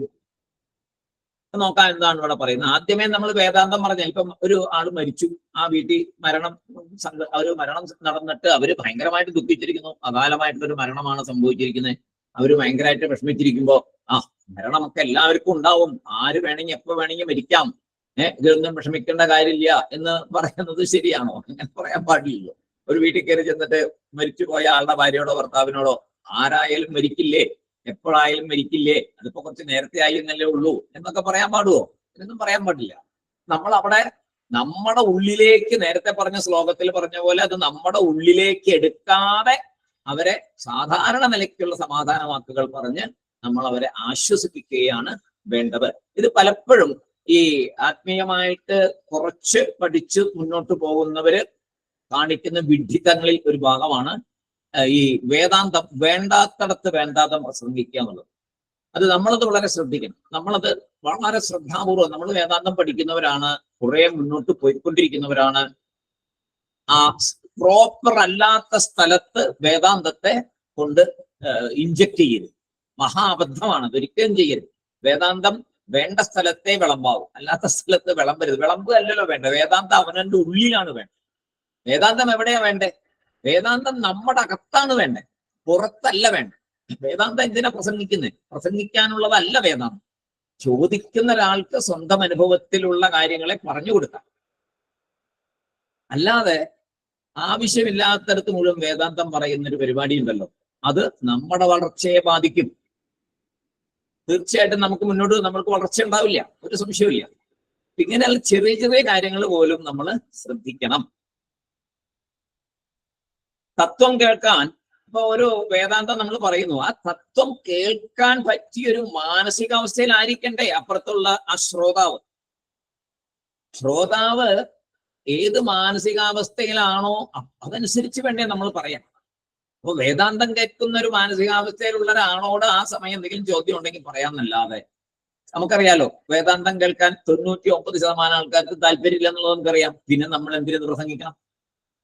നമുക്കറിയാം, തീർച്ചയായിട്ടും നമുക്കറിയാം. അപ്പൊ നമ്മൾ കുറച്ച് വേദാന്തം പഠിച്ചിട്ടുണ്ടെന്ന് ഒന്ന് ചെറിയ ഉള്ളിലുള്ള ഒരു അഹങ്കാരം കൊണ്ടാണ് നമ്മൾ പറയുന്നത്. മറ്റേ ആളെക്കാളും കൂടുതൽ ഞാൻ വേദാന്തം പഠിച്ചിട്ടുണ്ട്, എനിക്ക് വേദാന്തം അറിയാം, ഞാൻ ആത്മീയമായിട്ട് കുറെ പുസ്തകങ്ങളൊക്കെ വായിച്ചിട്ടുണ്ട്, അതുകൊണ്ടാണ് ഇങ്ങനെ പറയാൻ തോന്നുന്നത്. അത് നമ്മൾ ആദ്യമേ ആ തോന്നലിനെ കട്ട് ചെയ്ത് കളയാം. നമ്മുടെ ഉയർച്ച നമുക്കത് വേണമെങ്കിൽ ഇങ്ങനെ പോയാൽ പറ്റില്ല, അവിടെ കട്ട് ചെയ്തേക്കണം. ആ വേദാന്തം ഉള്ളിലാണ്, വളരേണ്ടത് ഉള്ളിലാണ്, പുറത്തല്ല. പുറത്തുള്ള സർട്ടിഫിക്കറ്റ് കൊണ്ട് വേദാന്തം മുഴുവനാവില്ല, നമ്മുടെ ഉള്ളിലാണ് വേണ്ടത്. നമുക്ക് അറിയാൻ പറ്റണം ഓരോ കാര്യവും, അല്ലെ? നമുക്ക് ചിന്തിച്ചറിയാം നമ്മൾ എത്രമാത്രം വളർന്നിട്ടുണ്ടെന്ന്. ഒന്നും വളർന്നിട്ടില്ലെന്ന് നമുക്കറിയാം. ഈ പറഞ്ഞ സാധനങ്ങളൊക്കെ നമ്മൾ ശമതമാദികളുടെ കാര്യം മാത്രം ആലോചിച്ചാൽ മതി, എത്രമാത്രം ഉണ്ട്. വൈരാഗ്യം പോട്ടെ, വൈരാഗ്യം ഒട്ടും ഉണ്ടെന്നിട്ടില്ല. അപ്പൊ നമുക്കറിയാമല്ലോ നമ്മൾ വളർന്നിട്ടില്ലെന്നുള്ളത്. പിന്നെ നമ്മൾ എങ്ങനെയാ മറ്റുള്ളവരോട് പോയി പ്രസംഗിക്കുക? ഇതൊക്കെ നമ്മൾ എന്താ പറയുക, നമ്മൾ സ്വയം ചിന്തിച്ചുകൊണ്ടേ ഇരിക്കണം. ഇതാണ് മനനം ചെയ്യാന്ന് പറയുമ്പോൾ ഇതൊക്കെയാണ് ഇതിനകത്ത് വരും. മനനത്തിനകത്ത് ഇതെങ്ങനെ നന്നായിട്ട് വരും, ഓരോരോ കാര്യങ്ങളും വരും. അപ്പൊ തത്വം കേൾക്കാൻ മനസ്സിന് കുറെ ശാന്തത വേണം, അപ്പോഴേ മനസ്സിന് തത്വം കേൾക്കാൻ പറ്റൂ. മനസ്സ് ഏതെങ്കിലും കാരണത്താൽ ആകുലപ്പെട്ടിരിക്കുമ്പോൾ അതൊന്നും സ്വീകരിക്കില്ല. ആകുലപ്പെട്ടിരിക്കുന്ന ഒരു മനസ്സ് ഒന്നിനെയും സ്വീകരിക്കില്ല. വേദാന്തം എന്നല്ല, വേറെ ഒന്നിനെയും സ്വീകരിക്കില്ല. അപ്പോ ആകുലത മാറണം. അധികം സന്തോഷവും വലിയ ദുഃഖവും ഏതായാലും മനസ്സിൽ മറ്റൊന്നും പ്രവേശിക്കില്ല. വലിയ സന്തോഷമായിട്ടിരിക്കുന്ന ആളോട് കാര്യം പറഞ്ഞാൽ അതിനകത്ത് കയറത്തില്ല. ഭയങ്കര സങ്കടമായിട്ടിരിക്കുന്ന ഒരു ദുഃഖത്തിലിരിക്കുന്ന ഒരാളോടും എന്തെങ്കിലും പറഞ്ഞാൽ അതകത്തേക്ക് പ്രവേശിക്കത്തില്ല. അപ്പോ തത്വത്തിന്റെ കാര്യം പിന്നെ ഒന്നും വേണ്ടല്ലോ. സാധാരണ കാര്യം പോലും നല്ല സന്തോഷമായിട്ടിരിക്കുന്ന ആളും അതീവ ദുഃഖത്തിലുള്ള ആളോടും പറഞ്ഞാൽ അകത്തേക്ക് പ്രവേശിക്കില്ല. അപ്പൊ പിന്നെ തത്വത്തിന്റെ കാര്യം പറയേണ്ട കാര്യമില്ല. അതുകൊണ്ട് ഗുരു ഇവിടെ ചെയ്തത് എന്താണ്? സമാധാനിപ്പിക്കുകയാണ് ചെയ്യുന്നത്. അതിനെന്താ പറയാ? പേടിക്കണ്ടാട്ടോ എന്ന് ആദ്യം പറഞ്ഞു. ഭയപ്പെടുകയേ വേണ്ട, ഇതിന്റെ ഉപായമുണ്ട്. അത് കേൾക്കുമ്പോ തന്നെ ആശ്വാസമായി. ഒരു ഉപായം ഉണ്ടല്ലോ അല്ലേ, വഴിയുണ്ട്. ഓക്കെ, സന്തോഷം. അപ്പോ ഇവിടെ പറയുന്നു നമുക്ക് രണ്ട് ഭയമുണ്ടെന്നാ പറയുന്നത്. അത് ഒരു രസകരമായിട്ടുള്ളൊരു കാര്യമാണ്. ഒന്ന്, ഭയം, എന്തിനെ കുറിച്ചെങ്കിലും ഒരു ഭയം. പിന്നെ ആ ഭയം ഉണ്ടല്ലോ എന്നുള്ളൊരു ഭയം. അതൊരു വളരെ ഇതായിട്ട് തോന്നി. നമ്മൾ ഇതേവരെ മനസ്സിലാക്കാത്തൊരു കാര്യം. ശരിയാണ്, ആലോചിച്ചു കഴിഞ്ഞാൽ ശരിയാണ്. ഭയമുണ്ട്, നമുക്ക് ചില കാര്യങ്ങളിൽ ഭയമുണ്ട്. ആ ഭയമുണ്ടല്ലോ എന്നൊരു ഭയം വേറെ ഉണ്ട് നമ്മുടെ ഉള്ളിൽ. ശരിയാണിത്, സംഭവം ശരി. ആലോചിച്ചു കഴിഞ്ഞപ്പോൾ ശരിയാണ്. അപ്പൊ അതുകൊണ്ട് സാന്ത്വനം വളരെ ആവശ്യമാണ്. ഒരു ധൈര്യം കൊടുക്കൽ വളരെ ആവശ്യമാണ്. ഉപായം പറഞ്ഞു തരാം, പേടിക്കണ്ട എന്നാണ് ഗുരു പറയുന്നത്. അപ്പൊ ശിഷ്യന് സമാധാനമായി. അതായത് ഉപായം കേൾക്കാമല്ലോ എന്ന് മനസ്സിൽ വിചാരിക്കുമ്പോൾ തന്നെ ദുഃഖം കുറെ കുറയും. ഗുരു ഒരു ഉപായം പറഞ്ഞു തരാം എന്ന് പറയുമ്പോൾ ഇനി ഉപായം എനിക്ക് കേൾക്കാൻ സാധിക്കുമല്ലോ, എനിക്ക് കിട്ടുമല്ലോ ഉപായം എന്നറിയുമ്പോൾ ദുഃഖം അങ്ങ് വഴി മാറും. കുറെ ദുഃഖം വഴി മാറും. ദുഃഖം മാറും എന്നൊരു വിശ്വാസം അയാളുടെ ഉള്ളിലുണ്ടാവും. എൻ്റെ ഗുരു ഒരു വഴി, ഒരു ഉപായം ഞാൻ പറഞ്ഞു തരാം എന്ന് പറയുമ്പോൾ എൻ്റെ ദുഃഖം മാറുമല്ലോ എന്ന ഒരു വിശ്വാസം അയാളുടെ ഉള്ളിൽ വരും. അത് തന്നെ ദുഃഖത്തിന്റെ കാഠിന്യത്തെ അലിയിപ്പിച്ചു കളയും. അപ്പോ ആ ഒരു മനോനിലയിലാണ് ശിഷ്യൻ ഗുരുവിന്റെ ഉപദേശത്തെ സ്വീകരിക്കാൻ പോകുന്നത്. അപ്പൊ എത്ര നന്നായിട്ടാ ഗുരു താഴെ കൊണ്ടുവരുന്ന ശിഷ്യനെ ഉപദേശം കേൾക്കാനുള്ള ഒരു അവസ്ഥയിലേക്ക് കൊണ്ടുവരുന്നത്. ഒറ്റ വാക്കേ പറഞ്ഞുള്ളൂ, വഴിയുണ്ട്, ഒരു ഉപായമുണ്ട്, നിന്റെ ദുഃഖത്തെ മാറ്റാൻ ഒരു വഴിയുണ്ട് മോനെ എന്ന് പറഞ്ഞപ്പോ തന്നെ ഭയങ്കരമായി. നമ്മൾ അങ്ങനെ ആരോടെങ്കിലും നമ്മൾ ഇന്നേ തീയതി വരെ ഇങ്ങനെ പെരുമാറിയിട്ടുണ്ടോ? ഇല്ല. ഇനി അത് നമുക്ക് സാധിക്കും. ഇങ്ങനൊരു പാഠം പഠിച്ചു കഴിഞ്ഞു. ശങ്കരാചാര്യസ്വാമികൾ വളരെ ഭംഗിയായിട്ട് ഈ ശ്ലോകത്തിൽ കൂടി അത് പറഞ്ഞു തന്നിരിക്കുന്നു. ഇനിയെങ്കിലും നമ്മൾ ഇതേപോലെ നമ്മളൊന്ന് പെരുമാറാനായിട്ട് നമുക്ക് സാധിക്കാം. അതൊക്കെയാണ്, ഇതൊക്കെ പഠിക്കുന്നതുകൊണ്ട് അതാണല്ലോ വേണ്ടത്. അങ്ങനെ ഒരു മനോനിലയിലേക്ക് കൊണ്ടുവരണം. നമ്മുടെ അടുത്ത് വന്ന് സങ്കടം പറയുന്നവരെ ഈ ഒരു മനോനിലയിലേക്ക്, അതിപ്പോ ആത്മീയമായിട്ട് വേണമെന്നൊന്നുമില്ല, ലൗകികമാണ്. നമ്മുടെ മുമ്പിൽ വരുന്നതല്ല ലൗകികമാണ്. അതിലും ഇതേ കാര്യം നമുക്കവിടെ അപ്ലിക്കബിൾ ആണ്. പെട്ടെന്ന് തന്നെ ഒരു വഴിയുണ്ട്, കുഴപ്പമില്ല, ഒരു വഴിയുണ്ട്, നീ സമാധാനിക്കൂ എന്ന് പറയാൻ സാധിക്കണം നമുക്ക്. നമ്മളും ആ ദുഃഖത്തെ ഇങ്ങോട്ട് സ്വീകരിച്ചിട്ട് നമ്മളും കൂടെ വെപ്രാളപ്പെട്ട അയ്യോ ഇനിയിപ്പോ എന്ത് ചെയ്യും, നമ്മൾ സ്ഥിരം ചോദിക്കുന്ന ഒരു ചോദ്യമാണ്. ഒരു കാര്യം, ഒരാളൊരു പ്രശ്നം വന്ന് പറഞ്ഞു നമ്മളോട്, അയ്യോ ഇനിയിപ്പോ എന്ത് ചെയ്യും എന്ന് നമ്മൾ ചോദിക്കും. നോർമലി ചോദിക്കുന്ന ഒരു ചോദ്യമാണ്. അത് ഒഴിവാക്കണം എന്നാണ് ഇവിടെ ആചാര്യസ്വാമികൾ നമ്മളെ കാണിച്ചു തരുന്നത്. കാരണം ശിഷ്യനെ അല്ലയോ അറിവുള്ളവനെ എന്ന് ഗുരു വിളിക്കുന്നു. ഇവിടെ ഈ ശിഷ്യനെ ഗുരു അല്ലയോ അറിവുള്ളവനെ. നമ്മൾ എന്താ ചെയ്യാ? നിങ്ങൾക്കൊരു വിവരമില്ലാതെ പോയല്ലോ എന്ന് പറയും ആദ്യമേ തിരിച്ചു പറയുമ്പോൾ. ഈ വിവരക്കേട് നിങ്ങളല്ലാതെ ആരെങ്കിലും കാണിക്കോ എന്ന് ചോദിക്കും, ഒരു പ്രശ്നം വരും. ഇവിടെ ഗുരു അങ്ങനെയല്ല പറഞ്ഞ്, നീ നല്ല വിവരമുള്ള ആളാണല്ലോ, അറിവുള്ള ആളാണല്ലോ എന്ന് പറഞ്ഞ് അയാളെ സെൽഫ് കോൺഫിഡന്റ് ആക്കുകയാണ്, മുന്നോട്ട് കൊണ്ടുവരികയാണ്. അയാളുടെ മനസ്സിനെ ഒരു ധൈര്യത്തിലേക്ക് എത്തിക്കുകയാണ്. നീ നല്ല അറിവുള്ള ആളല്ലേ, ഞാൻ പറഞ്ഞു തരാം. മാ ഭൈഷ്ട വിദ്വംസ്തവ, വിദ്വാൻ എന്നാ വിളിക്കുന്നേ. ഗുരു ഒരിക്കലും ആദ്യം ദേഷ്യപ്പെടില്ല. വിദ്വാനെ എന്നാണ് വിളിച്ചത് ശിഷ്യനെ. ഇതിൽ പരം സന്തോഷം അയാൾക്ക് വേറെ വല്ലതും വേണോ? നമ്മൾ നേരെ തിരിച്ചല്ലേ പറയാറ് സാധാരണ നമ്മുടെ പ്രാക്ടിക്കൽ നമ്മുടെ ലൈഫിൽ. നമ്മൾ എങ്ങനെയാ ഒരു പ്രശ്നം കൊണ്ടുവന്നാൽ നിങ്ങളല്ലാണ്ട് ഈ പണി കാണിക്കുമെന്ന് ചോദിക്കാറുണ്ട്. സാധാരണ ഉപയോഗിക്കുന്ന ഒരു വാക്കാണ്, നിങ്ങളല്ലാതെ ഇങ്ങനെയൊക്കെ പെരുമാറുമെന്ന് ചോദിക്കും. അപ്പൊ പോയി, സകലതും പോയി. ഗുരു ഒരിക്കലും, നല്ലൊരു ഗുരു ഒരിക്കലും ആദ്യം അങ്ങനെയൊന്നും പറയില്ല, ദേഷ്യപ്പെടുകയേ ഇല്ല. നമ്മൾ ദേഷ്യപ്പെടാറുണ്ട്. കൂടുതൽ നമ്മൾ ചെയ്യുന്നത് ദേഷ്യപ്പെടലാണ്. ഒരു തെറ്റ് നമ്മുടെ വീട്ടിൽ തന്നെ ആരെങ്കിലും ഒരു തെറ്റായ ഒരു കാര്യം ചെയ്താൽ നമ്മൾ ഉടനെ ദേഷ്യപ്പെടാറുണ്ട്, ഭയങ്കരമായിട്ട് ദേഷ്യപ്പെടും. എന്നെ പണിയാ കാണിച്ച് വിവരമില്ലാണ്ട് ഇങ്ങനെയൊക്കെ ചെയ്യും, ഭയങ്കരമായിട്ട് ദേഷ്യപ്പെടുന്നുണ്ട്. ഈ ഒരു ശ്ലോകം പഠിച്ച ശേഷം നമ്മളില് ആ മാറ്റം വരണം. ഒരിക്കലും ദേഷ്യപ്പെടില്ല ഗുരു. ഇതിപ്പോ എന്ത് പറഞ്ഞു വെച്ചാൽ ഗുരു ഇവിടെ പറയുന്നത്, കരയുന്ന കുട്ടിയെ കരയാതിരിക്കാൻ വേണ്ടി രണ്ടടിയും കൂടെ കൊടുക്കുന്ന ഒരു സംഭവം കണ്ടിട്ടുണ്ട്. കരയാതിരിക്കടാന്ന് പറഞ്ഞുകൊണ്ട് രണ്ടടി വെച്ചു കൊടുക്കും. സാധാരണ കാണുന്നൊരു സംഭവം. കരയുന്ന കുട്ടിയെ വീണ്ടും അടിച്ചിട്ട് കരയാതിരിക്കാൻ പറയും. അത് എന്തുമാത്രം നെഗറ്റീവ് ഇമ്പാക്ട് ആ കൊച്ചിനകത്തുണ്ടാക്കും. അങ്ങനെ ചെയ്യുന്നതിന്റെ ഫലം ഉണ്ടാവുമോ? ശരിക്കുള്ള ഫലം ഉണ്ടാവുമോ അതിനകത്ത്? കരച്ചിൽ എന്തിനാണോ വന്നത് ആ കരച്ചിലിനെ മാറ്റാനുള്ള കാര്യങ്ങൾ ഒന്നിലെ പറഞ്ഞ് മനസ്സിലാക്കുകയോ അല്ലെങ്കിൽ ആഗ്രഹം സാധിച്ചു കൊടുക്കുകയോ ചെയ്യുന്നതിന് പകരം രണ്ടടി കൂടെ വെച്ചു കൊടുത്തിട്ട് കരയാതിരിക്കണം എന്ന് പറയുമ്പോൾ ഒരു പക്ഷേ ആ കൊച്ച് അടക്കി നിർത്തിയേക്കാം. അതിന്റെ പരിണതഫലം വളരെ വിലപ്പെട്ട ചില നഷ്ടങ്ങളായിരിക്കും. അപ്പോ ദുഃഖം മാറാൻ ഗുരു വേണമെന്ന അറിവ് ഇയാൾക്കുണ്ടല്ലോ. ഇയാൾ ആരെയെ സമീപിച്ചിരിക്കുന്നത്? ഇവിടെ ഈ ശിഷ്യൻ ഒരു ഗുരുവിനെ സമീപിച്ചിരിക്കുന്നു, മഹാത്മാവിനെ സമീപിച്ചിരിക്കുന്നു. അപ്പൊ ഒരു മഹാത്മാവിനെ സമീപിച്ചിരിക്കുമ്പോൾ വിവരമില്ലാഞ്ഞിട്ടാണോ സമീപിച്ചേ? അല്ല. അതുകൊണ്ടാണ് ഗുരു പറഞ്ഞത് അല്ലയോ വിദ്വാനേ എന്ന് പറഞ്ഞത്. കാരണം മഹാത്മാവിനെയാണ് സമീപിച്ചിരിക്കുന്നത് ദുഃഖം മാറാനായിട്ട്. വേറെ വഴിയൊന്നും ഒരാളോടല്ല പോയത്, ഒരു ജ്ഞാനിയുടെ അടുത്തേക്കാണ് പറഞ്ഞത്, ഒരു ബ്രഹ്മനിഷ്ഠനോടെ അടുത്തേക്കാണ് വന്നത്, ഒരു ശ്രോത്രിയന്റെ അടുത്തേക്കാണ് വന്നത്. അവിടെ വന്നതോ എന്തിനു വേണ്ടിയിട്ടാണ്? രണ്ടു തരം ദുഃഖങ്ങളെ മാറ്റിത്തരണം ഗുരുവേ എന്ന് പറഞ്ഞുകൊണ്ടാണ് വന്നത്. അതുകൊണ്ട് ഇയാൾ വിദ്വാൻ തന്നെ എന്ന് ഗുരു പറയുന്നു. എനിക്ക് ഇതിനുള്ള പോംവഴി അറിയില്ല, അതും ഒരു ക്വാളിറ്റി അല്ലേ. എനിക്കിതിനുള്ള പോംവഴി അറിയില്ല, ഞാൻ അങ്ങേ ശരണാഗതി പ്രാപിച്ചിരിക്കുന്നു. ശരണാഗതി എന്ന് പറയുമ്പോൾ അവിടെ നമ്മുടേതായ ബുദ്ധിയുടെ പ്രയോഗങ്ങളെല്ലാം കാത്തുവെച്ചു.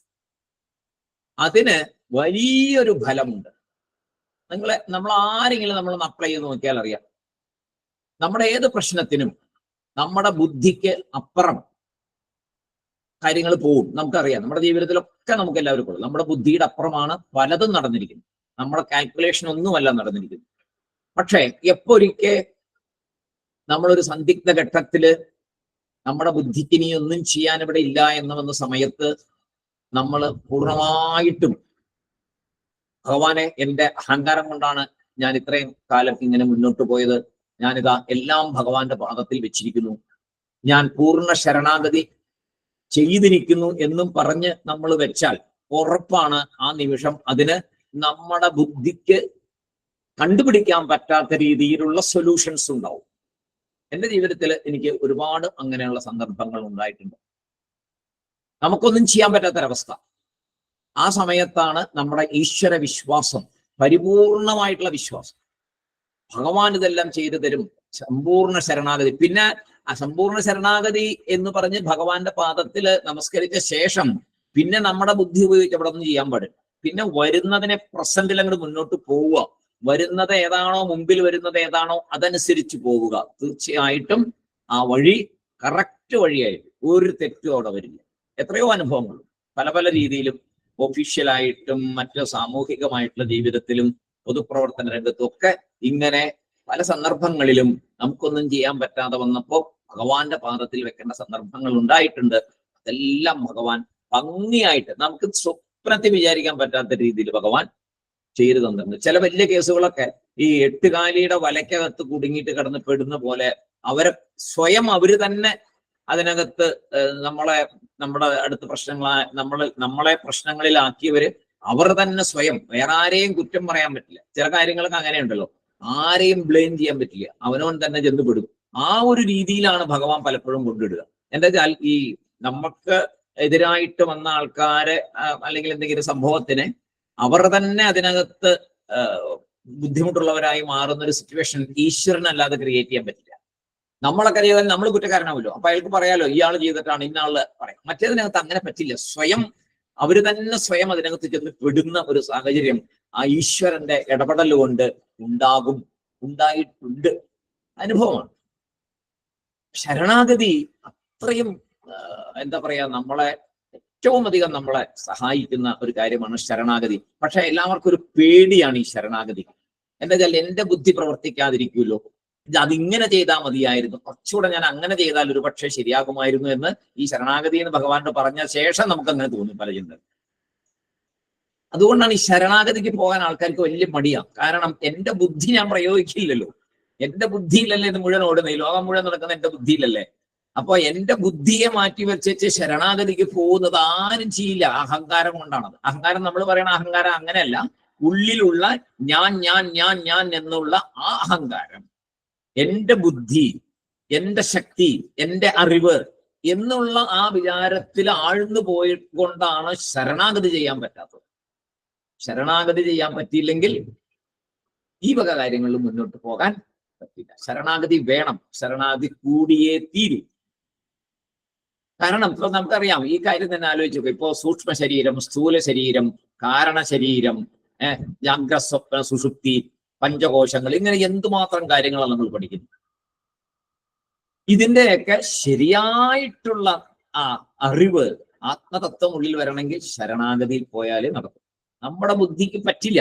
നമ്മുടെ ബുദ്ധിക്ക് പറ്റുന്നതാണോ ആത്മതത്വം? നമ്മുടെ ബുദ്ധി കൊണ്ട് കണ്ടുപിടിക്കാൻ പറ്റുന്നതാണോ ആത്മതത്വം? ഈശ്വരനെ നമ്മുടെ ബുദ്ധി കൊണ്ട് അളക്കാൻ പറ്റുമോ? ഒരിക്കലും പറ്റില്ല. പിന്നെ എങ്ങനെ ഇത് നേടും? ശരണാഗതിയിൽ കൂടെ നേടാം. ശരണാഗതി വന്ന പിന്നെ ഞാൻ വേറെ, ഈശ്വരൻ വേറെ ഇല്ലല്ലോ. എന്റെ കാര്യങ്ങളൊക്കെ ചെയ്യുന്നത് ആരാണ്? ഈശ്വരനാണ്. ഞാനില്ലല്ലോ അവിടെ. ശരണാഗതി എന്ന് പറഞ്ഞാൽ പിന്നെ ഞാൻ ഇല്ല. അപ്പൊ ഈ പറഞ്ഞ ജീവബ്രഹ്മ ഐക്യം അവിടെ നടക്കും. ജീവബ്രഹ്മ ഐക്യം അവിടെ സംഭവിക്കും. അതുകൊണ്ട് ശരണാഗതി നിസ്സാര കാര്യമല്ല. സമ്പൂർണ്ണ ശരണാഗതി വളരെ മഹത്തായ ഒരു കാര്യം തന്നെയാണ്. അത് പ്രാക്ടീസ് ചെയ്യണം. ചെറിയ ചെറിയ കാര്യങ്ങളിൽ കൂടി പ്രാക്ടീസ് ചെയ്താൽ നമുക്ക് ഫുൾ ജീവിതവും അങ്ങനെ ശരണാഗതിയിലേക്ക് എത്തിക്കാൻ സാധിക്കും. ഒരു ബുദ്ധിമുട്ടില്ല. നമുക്ക് ഇതിന്റെ ചെറിയൊരു അർത്ഥം ഇവിടെ പറഞ്ഞിരിക്കുന്നത് നമുക്ക് നോക്കാം. മാ ഭൈഷ്ട, ഭയപ്പെടരുത്, നീ ഭയപ്പെടല്ലേ. അല്ലയോ ശിഷ്യ, മാ ഭൈഷ്ട, നീ ഭയപ്പെടല്ലേ. തവ, താങ്കൾക്ക്, നാസ്തി, ഇല്ല, എന്തില്ല? അപായമൊന്നും ഉണ്ടാകില്ല. താങ്കൾക്ക് അപായം ഉണ്ടാവുകയില്ല. അപായ നാസ്തി, നാസ്തി അപായ, താങ്കൾക്ക് അപായം ഉണ്ടാകില്ല, ദുഃഖമുണ്ടാവില്ല, കഷ്ടമുണ്ടാകില്ല, സങ്കടമുണ്ടാകില്ല, ഒരു ദുഃഖവും നിനക്ക് വരില്ല. നീ ഭയപ്പെടല്ലേ. സംസാര സിന്ധോ തരണേത്യുപായ, സംസാര സിന്ധു, സംസാരസാഗരത്തിനെ തരണം ചെയ്യാൻ മാർഗമുണ്ട് കുഞ്ഞെ. സംസാരസാഗരത്തെ, സംസാരക്കടലിനെ തരണം ചെയ്യാൻ, സമുദ്രത്തെ തരണം ചെയ്യാൻ മാർഗമുണ്ട് കുഞ്ഞേ എന്ന് പറയുകയാണ് ഗുരു. അപായമല്ല, ഉപായമാണ് ഉള്ളത്. അപായമില്ല, നീ പേടിക്കണ്ട. ഉപായമുണ്ട്, ഒരു വഴിയുണ്ട്. ഉപായമുള്ളതിനാൽ എന്താ ഉണ്ടാവുക? അപായമില്ല. ഉപായമുണ്ടെങ്കിൽ അപായമില്ല. നമ്മുടെ പൂർവികര് ഏത് മാർഗത്തിലൂടെയാണോ ഈ സംസാര സാഗരത്തെ കടന്നത്, ആ ഉപായം നിനക്ക് ഞാൻ പറഞ്ഞു തരാം. എന്ത് സമാധാനമുണ്ടാവും ആ ശിഷ്യനത് കേൾക്കുമ്പോൾ ഗുരുവിന്റെ വായിൽ നിന്ന്. നമ്മുടെ പൂർവികര് ഏത് മാർഗത്തിലൂടെയാണോ ഈ സംസാര സാഗരത്തെ കടന്നത്, ആ ഉപായം നിനക്ക് ഞാൻ പറഞ്ഞു തരാം. ഏന, ഏതു മാർഗം മൂലം, യാതാഹ, കടന്നവര്, യാതാഹ, കടന്നവർ, യതയ, പ്രവർത്തിക്കുന്നവര്, അസ്യ, ഈ പാരം, അക്കരെ, അക്കരെ എങ്ങനെയാണോ കടന്നത് ആ മാർഗം നിനക്ക് ഞാൻ പറഞ്ഞു തരാം. തം ഏവ, ആ മാർഗം തന്നെ, ആ പാത തന്നെ, തവ നിർദ്ദിശാമി, നിനക്ക് ഞാൻ പറഞ്ഞു തരാം, അല്ലെങ്കിൽ നിനക്ക് ഞാൻ കാണിച്ചു തരാം. അപ്പോ ഇപ്പൊ ശിഷ്യൻ എന്താ? ഈ ശിഷ്യൻ ഇപ്പോൾ ഒരു ഉപദേശം കേൾക്കാനുള്ള മാനസികാവസ്ഥയിൽ എത്തി. മനസ്സിന് സമാധാനമായി, ധൈര്യമായി ആ ഒരു മാനസികാവസ്ഥയിലേക്ക് ശിഷ്യൻ ഉയർന്നു.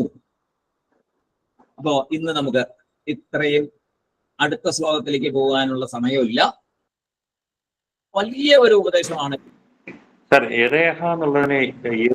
അത് വേറെ രണ്ട് ഈ സന്ദർഭത്തിൽ ഇതാ, ഈ സന്ദർഭത്തിൽ യതയഹ എന്നത് പ്രയത്നിക്കുന്നവർ എന്നുള്ള അർത്ഥത്തിലാണ് ഇവിടെ ഉപയോഗിച്ചത്. മോക്ഷത്തിന് വേണ്ടി മറ്റേ യതി അത് വേറെയാണ്. ശരി ശരി. ഇവിടെ അദ്ദേഹം പറഞ്ഞിരിക്കുന്നത് ഇങ്ങനെയാണ്, ഇതിന്റെ ഈ സന്ദർഭത്തിൽ എടുത്തിരിക്കുന്നത് യതയഹ എന്നുള്ള നിലയ്ക്ക്. യതയോസ്യപാരം എന്നാണുള്ളത്. യതയഹ അസ്യ അപാരം.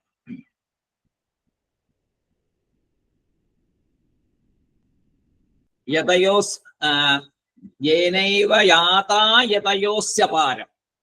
അതിൽ വരുമ്പോ ഈ ഒരു മീനിങ് ആണ് അവിടെ ഇടുന്നത്.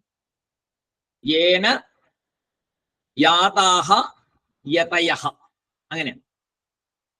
അസ്യ പാരം, ഈ പാരം, ഈ അക്കര, ഈ താണ്ടിക്കടക്കൽ. സായിറാം, എല്ലാവർക്കും നമസ്കാരം. ഏതായാലും ഇന്ന് ആചാര്യസ്വാമികൾ പറഞ്ഞതായ കാര്യങ്ങള് നമ്മുടെ ജീവിതത്തിൽ പ്രാവർത്തികമാക്കാനുള്ള ആ വിവേകം ഭഗവാൻ നമുക്ക് തരട്ടെ, അതിനുള്ള ശക്തി ഭഗവാൻ ബാബ നമുക്ക് തരട്ടെ എന്ന് പ്രാർത്ഥിച്ചുകൊണ്ട്, പൂർണ്ണമദ പൂർണ്ണമിദം പൂർണ്ണാത് പൂർണ്ണമുദച്യതേ പൂർണ്ണസ്യ പൂർണ്ണമാദായ പൂർണ്ണമേവാവശിഷ്യതേ. ഓം ശാന്തി ശാന്തി ശാന്തി. ഹരി ഓം തത്സത്. ബ്രഹ്മാർപ്പണമസ്തു. Sairam Sairam Sairam Sairam Sairam Sairam Sairam Sairam sir Sairam Sairam sir Sai Ram.